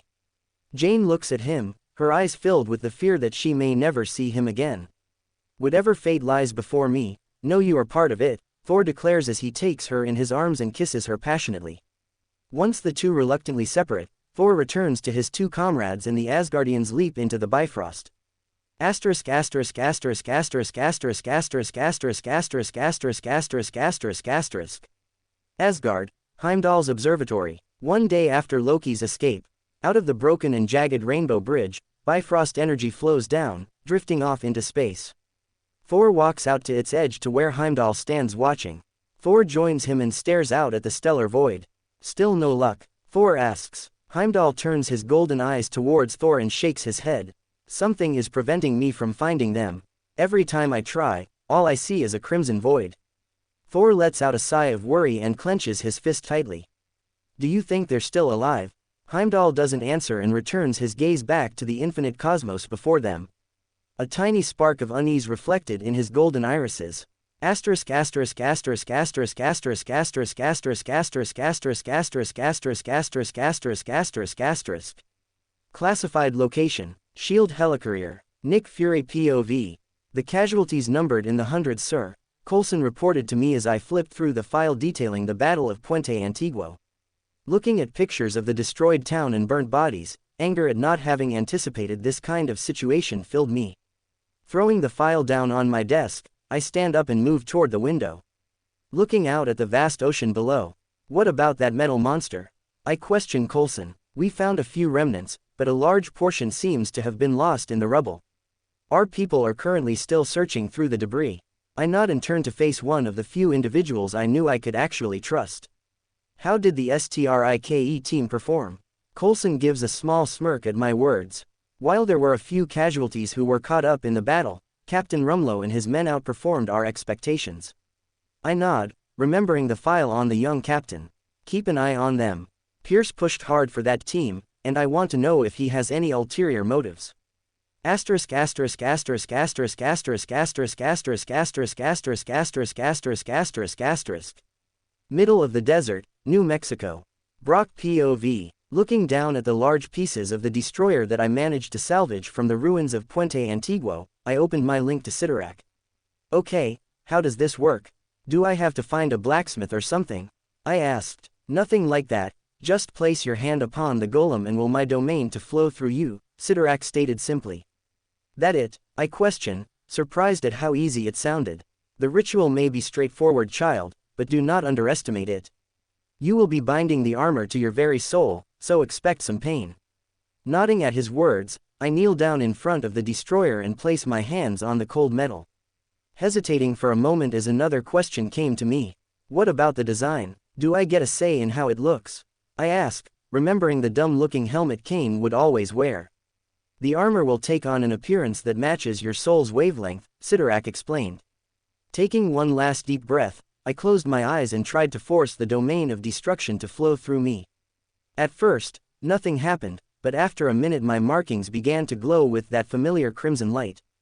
The crimson energy streamed through my arms, down to my hands, and spider-webbed into the metal. The metal began to burn and turn a dark black as the energy slowly trickled down, completely engulfing it. After another minute the metal began to soften into a black liquidy substance and crawled its way up my arms. AAAAARRRRRRRGHTHHH. I screamed in pain as the hot metal felt like it was burning my very soul. As it crept up my neck and eventually my face, the world around me began to fade as darkness completely filled my vision. 2011. Middle of the desert, New Mexico. Omniscient POV. The desert was a furnace, a land of scorching sands. The wind started to pick up as a sandstorm began to blow away huge dunes and dump them elsewhere. Dark clouds began to fill the sky as the ground below began to shake. The endless flat horizon is suddenly broken by a group of tall jet black stone pillars sprouting up from the ground like giant mushrooms. The pillars began glowing with strange crimson symbols as they created a dome of energy around a single area. As the red energy barrier made contact with the sand below, it began to corrupt it and change the sand into a gradient black color. After a while the pillars sunk back into where they came from, leaving a single zone of black sand where they had surrounded. In the middle of the barren black sand, stood a lone dark figure. Moving closer we see that the figure was covered head to toe in raven black plate armor. The armor shifts into place around the figure as the helmet takes the appearance of an unsettling skull face, with an empty vacant look in its pitch black eye sockets. Image here, greater than. After another long moment, a crimson glow began to be emitted between the rivets from within the armor. Moving up the metal till it filled the eyes of the helmet, giving the eyes a sinister look, and waking up the passed-out man inside. Asterisk asterisk asterisk asterisk asterisk asterisk asterisk asterisk asterisk asterisk asterisk asterisk. Middle of the desert, New Mexico. Brock POV. Waking up I felt different. Like every fiber of my being had gone through some sort of drastic change. My body felt like it was sturdier and full of energy. Raising my gauntleted hand, I noticed the familiar crimson energy pulsing beneath the gaps. Looking closer I also saw that a faint, red-tinted, translucent barrier clung firmly to the armor. Putting my hand down, I attempted to take my first step and noted that while the armor appeared heavy and durable, it was extremely lightweight and flexible to move in. It felt like I was wearing any other regular clothing. Seeing through the helmet of the armor also felt weird, as I wasn't really looking through my eyes but I could feel everything close to me at a 360-degree angle. I could feel the wind hitting my armor and every grain of sand I stepped on. While examining these new sensations the armor gave me, I opened my link to question Sidorak. I see the ritual has been completed, child. You can now officially call yourself my exemplar. The ancient being stated, can you explain to me what all I can now do in this? I asked. While wearing the armor, your body generates no fatigue toxins during physical activity, granting you unlimited stamina. It also generates a personal force field around you, which greatly enhances your physical durability, to the point that you might even survive a strike from that thing you called a god. While listening to Sidorak's words about how much stronger I had just become, a huge smile began to form underneath my helmet, and to my surprise, I could feel the mouth of the helm move to mimic me as well. How exactly do I use this stuff? I asked. That's simple, child, run. At his words, and eager to try out my new powers, I bent down a little and took a running stance. As I took my first step, I could feel the sand beneath my feet sink down. My pace began to pick up, and I noted that while the armor felt lightweight, it still affected my speed, making me a little slower than I usually was. As my legs moved and I gained more momentum, the air around me began to get hotter and the faint force field around me got even thicker. The sand was kicked up by me as I was charging through the desert, but eventually, I came across two large cliffs with a wide crevice between them blocking my path. I tried to stop, slow down, or even turn, but my body wouldn't listen to me. I was like a train stuck on its tracks. Fu cccccckkkkk. I cursed as I launched myself off of the cliff. Gravity took hold of me and I could do nothing but watch as I barreled my way over the chasm and into the stone wall of the other cliff, making a large crater with my body. Finally, my momentum stopped as I lay there in the crater. The armor will take some practice to get used to, child. Sidorak's deep voice suddenly called out. But I didn't answer him. I already knew I would need to train to fully master these new powers. Right now, I was just like a cannonball, destroying everything in my way while moving in a straight line. But I wanted to be a heat-seeking missile, able to maneuver around to catch my target. Asterisk asterisk asterisk asterisk asterisk asterisk asterisk asterisk asterisk asterisk asterisk asterisk asterisk. Washington, D.C., the Triskelion, Shield Base. 1 week later. Phil Coulson POV. So we're just supposed to watch this guy and report any suspicious activity? Clint asked as we walked down the corridor of the base. Yes, Director Fury doesn't want any action taken until we know if they're up to something or not, I answered. We stopped walking as we reached the elevator that led to the STRIKE team's barracks. Stepping inside, we waited as the door closed, and the redhead next to us finally chimed in. What's so special about this guy, that we both need to be assigned to his team?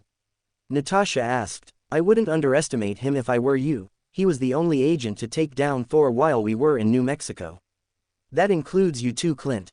I responded. Clint muttered something under his breath as the door to the elevator opened and we caught sight of the unit of soldiers running through training drills. Stepping out of the elevator, we noticed a young man, the black hair and hazel eyes off to the side, overlooking his unit's training. Another plain-looking man was standing behind him, acting as his second. Captain Rumlow, I called out, but the young man didn't even look in our direction. Agent Coulson, to what do I owe the pleasure? His cold, indifferent voice responded. Clint and Natasha exchanged looks at the young man's blatant disrespect, but neither said anything. I want to introduce you to the two specialists who have been assigned to your team. This made the young man turn to face us, and I could feel a slight pressure from just his cold gaze alone. He looked over at Clint, but I could tell the man didn't think he was anything special, as his eyes immediately dismissed him and turned towards Natasha. A strange look passed through his eyes as he stared at her, but I couldn't tell what the guy was thinking. Are you relieving me of my command, sir? He asked. Nothing like that. This is Agent Clint Barton and Agent Natasha Romanoff. They will be assigned only to assist you on your missions. The young man nodded, finally taking his eyes off Natasha and looked toward me. Did Secretary Pierce sign off on this assignment? He questioned. A small smirk came to my lips at his words.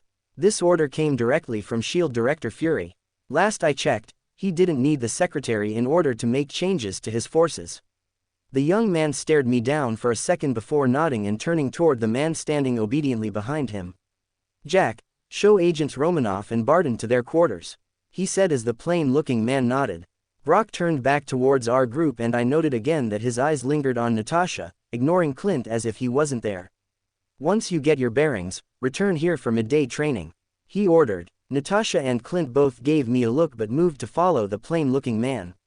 Asterisk asterisk asterisk asterisk asterisk asterisk asterisk asterisk asterisk asterisk asterisk asterisk asterisk asterisk. Middle of the desert, New Mexico. Omniscient POV. In the barren wasteland of the desert, a lone figure can be seen walking the harsh sands. The figure was a short burly man with a long mane of messy black hair that reached his back and a full straggly beard on his face. The man continued to walk until he finally reached his destination, an area completely covered with black sand. The man bent down and ran the sand through his fingers before raising it to his nose and sniffing. "Looks like we just missed them," his resounding voice called out to seemingly no one. But internally, a dark bestial voice answered him. "Find them. We cannot let that bastard's exemplar get stronger." The man stood back up and looked around the barren area. "We don't even know if he's still in this state. How am I supposed to find him?" he asked. "If you can't do the job, mutt, I'll find someone else who can," the bestial voice called out. The man let out a tired sigh and began trudging his way through the scorching hot sands, looking for someone he didn't even know. Asterisk asterisk asterisk asterisk asterisk asterisk asterisk asterisk asterisk asterisk asterisk asterisk asterisk asterisk. A.N. Hey guys. As always, hope you're enjoying the story and thanks for reading. Since the MC had a big power boost in these last couple of chapters, I am going to list some of his new abilities below. They are separated into two sections, unarmored and armored. While wearing the armor, the MC still has access to his other abilities, but when not wearing it he won't have access to the armor's abilities. As he grows and gets more powerful, so will the armor. Unarmored powers. Superhuman strength, able to lift up to 25 tons. Partial bulletproof skin, small caliber artillery, at or below 45, bounces off of him, but anything stronger can penetrate his skin. Slow healing factor, he can heal from wounds that would be fatal, but he will need time to recover. Contaminant immunity, immune to all toxins, poisons, and diseases. Weak mental resistance. Can see through weak illusions and sense when someone is trying to read his mind but can't stop them. Summon armor. Can summon his specialized armor at any time he wants. Armored powers. Self-sustenance, has no need to breathe, eat, or drink. The armor generates weird mystical energies that provide him with the nourishment of sleep, nutrition, hydration, and oxygen. Force field, capable of generating a personal force field around himself, which greatly enhances his physical durability to the level of surviving a few attacks from a fully powered Thor. Mental resistance provides him with complete protection from telepathic attacks and illusions. 360-degree sensory field, able to generate a small 3-foot field that can be used to detect all that occupies it. While in the armor he can use all of his senses in all directions at once, allowing him to taste, feel, touch, smell, hear, see, etc., omnidirectionally at the same time. 2012. Solensky Plaza, Russia. Shield jump jet. 6 months later. Brock POV. Our target is Colonel General Georgy Luchkov, a high-ranking officer of the Russian armed forces and alleged weapons dealer who has organized an illegal trafficking operation here in Russia. I debriefed my small unit as the jet landed on top of the target location. Our mission is to find proof that Luchkov established an illegal weapons business using General Salahov as a front and bring down the operation. I want this quiet and lethal. No stray shots, understood? Each member of the small unit nodded their head at my orders. Why don't I just go in under the guise of being captured and extract the info that way? A soft voice asked. Turning my head, I met the green eyes of the beautiful red-headed woman next to me. Staring into Natasha's eyes, I quickly had to catch myself before saying or doing anything stupid. Over the past few months, I found it difficult to get used to the fact that one of my top celebrity crushes was in such close proximity. But recalling the fact that she was only here to spy on me and that she would quickly try to take me out if Fury gave her the command, was enough to make me sober up. Agent Romanov, are you asking me to send in one lone soldier into a base with an unknown number of hostiles inside? I questioned the woman. She gave me a challenging look. I can handle whatever's in that warehouse myself. I never said you couldn't. But while you're here in my unit, you're one of my soldiers and I won't just send one of my own into an unknown situation where there is the chance that they won't come back. I lied. The real reason I had to go in there was that Giagori was a Hydra contact before he defected and struck out on his own. Sidwell gave me orders to eliminate him before he could say anything about the organization. Natasha gave me another look, but this one I couldn't read, and nodded her head. Yes sir. Asterisk asterisk asterisk asterisk asterisk asterisk asterisk asterisk asterisk asterisk asterisk asterisk asterisk. Solensky Plaza, Russia. Omniscient POV. In a manufacturing area of an assembly line production warehouse. It's a big room full of intricate machines, huge vats of different colored extract and other food flavoring products, conveyor belts and bottling machines line the floor of the building. It has a high ceiling with offices on the second floor that have big windows overlooking the manufacturing area. Men with guns patrol both floors of the warehouse as the others load large metal crates into the trailers of two waiting semi-trucks. Two armed men enter one of the second floor offices, each on high alert, their silenced weapons at the ready. The lead among them opens the office door and is immediately shot twice, once in the chest and once in the head. As he goes down, Brock and his team move past the doorway, killing the other guard quickly and silently. Widow, you're with me. Bravo team, secure the first floor and make sure those crates don't leave this warehouse. Brock calls out orders over the radio as his men spread out towards their positions. Natasha and Brock break away from the unit and move further down the hallway of the second floor toward the main office where their target was supposedly held up. Asterisk asterisk asterisk asterisk asterisk asterisk asterisk asterisk asterisk asterisk asterisk asterisk. Solensky Plaza, Russia. Black Widow POV. As the captain and I moved stealthily toward the office, I couldn't help but take glances at the handsome young man's face. He was confusing. Every time I thought I had a handle on his personality, he showed me a different side to him that didn't match up. One second he was a cold, ruthless task sergeant, and the next he displayed care and affection for his troops. God, how I wish Clint had stayed in the unit. He was a better judge of character than I was. But last month he left, saying that he felt like his skills were being ignored and underutilized. The captain and I round a corner and he gave the signal for us to stop. Two armed men stood guarding the office door where our target was. Brock signaled me to handle the one on the left while he moved to take care of the one on the right. The right bodyguard turns as Brock approaches, his eyes instantly going wide. He moved to aim his weapon and alert the guards as the tip of a blade easily slices open his neck, splashing Brock with his hot blood. The left guard, feeling something was off, turned to check on his comrade but was stopped as I sunk my own blade into the side of his throat. He let out a few gurgled words as he fell to the floor, lifeless. Brock moved to pick the lock of the office door as I watched his back for any more threats. A soft click sounded as the door was unlocked and we silently moved inside.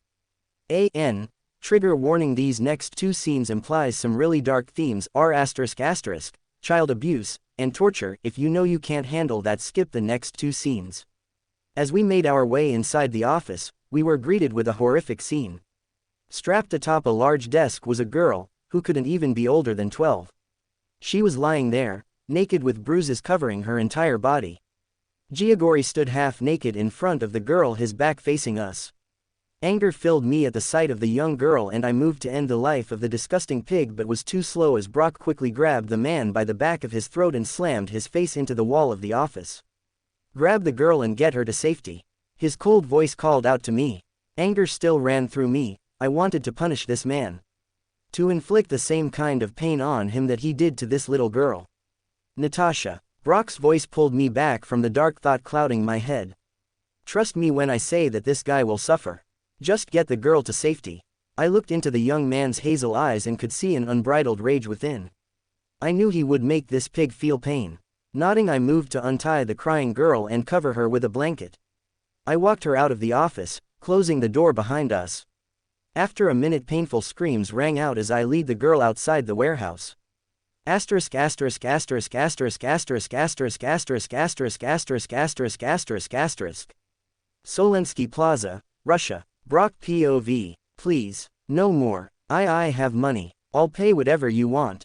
The fat old man screamed as he held the stump of his missing arm that was now gushing with blood.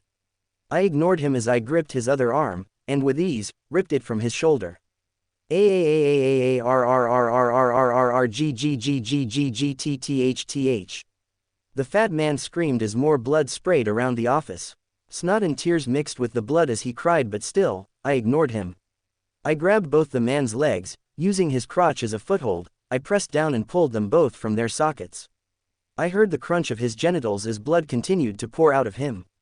Please, just kill me, the fat man cried as he was reduced to nothing but a torso. I ignored him and kicked him onto his back. Bending down, I dug my fingers into the middle of his back and grabbed hold of both sides of his ribcage, pulling them apart till his insides were completely open for viewing.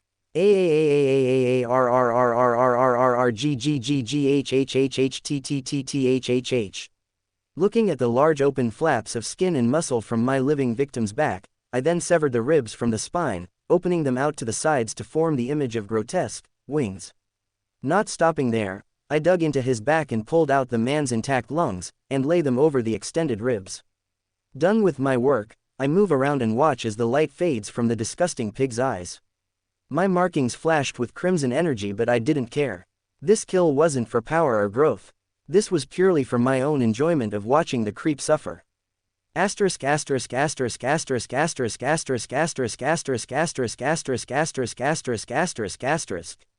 Solensky Plaza, Russia. Shield jump jet. 1 hour later. Black Widow POV. I stood by and watched as the field medics checked over the little girl. The mission was complete, but I still felt like total shit. I thought I was done with this kind of stuff when I escaped the Red Room, but looks like evil pieces of shit weren't in short supply in this shitty world. Ring. Ring. My phone went off, and I picked it up to decline the call but saw it was Coulson. He wouldn't call me while I was on a mission unless it was important. "Sir," I said, answering the phone. "We need you to come in." Confusion came to my face at his words. "Are you kidding? I'm working and we still need to go through the weaponry we confiscated. This takes precedence." Coulson's voice was serious and I knew something bad had happened. "What's the situation?" The phone went silent for a short moment before Coulson finally answered. "Natasha, Barton's been compromised. For more thrilling fanfiction stories like this, check out my channel Fanfic audiobook. Dive into epic adventures, mysterious realms, and legendary journeys brought to life through immersive storytelling. Don't forget to like, share, and subscribe for more amazing audiobooks.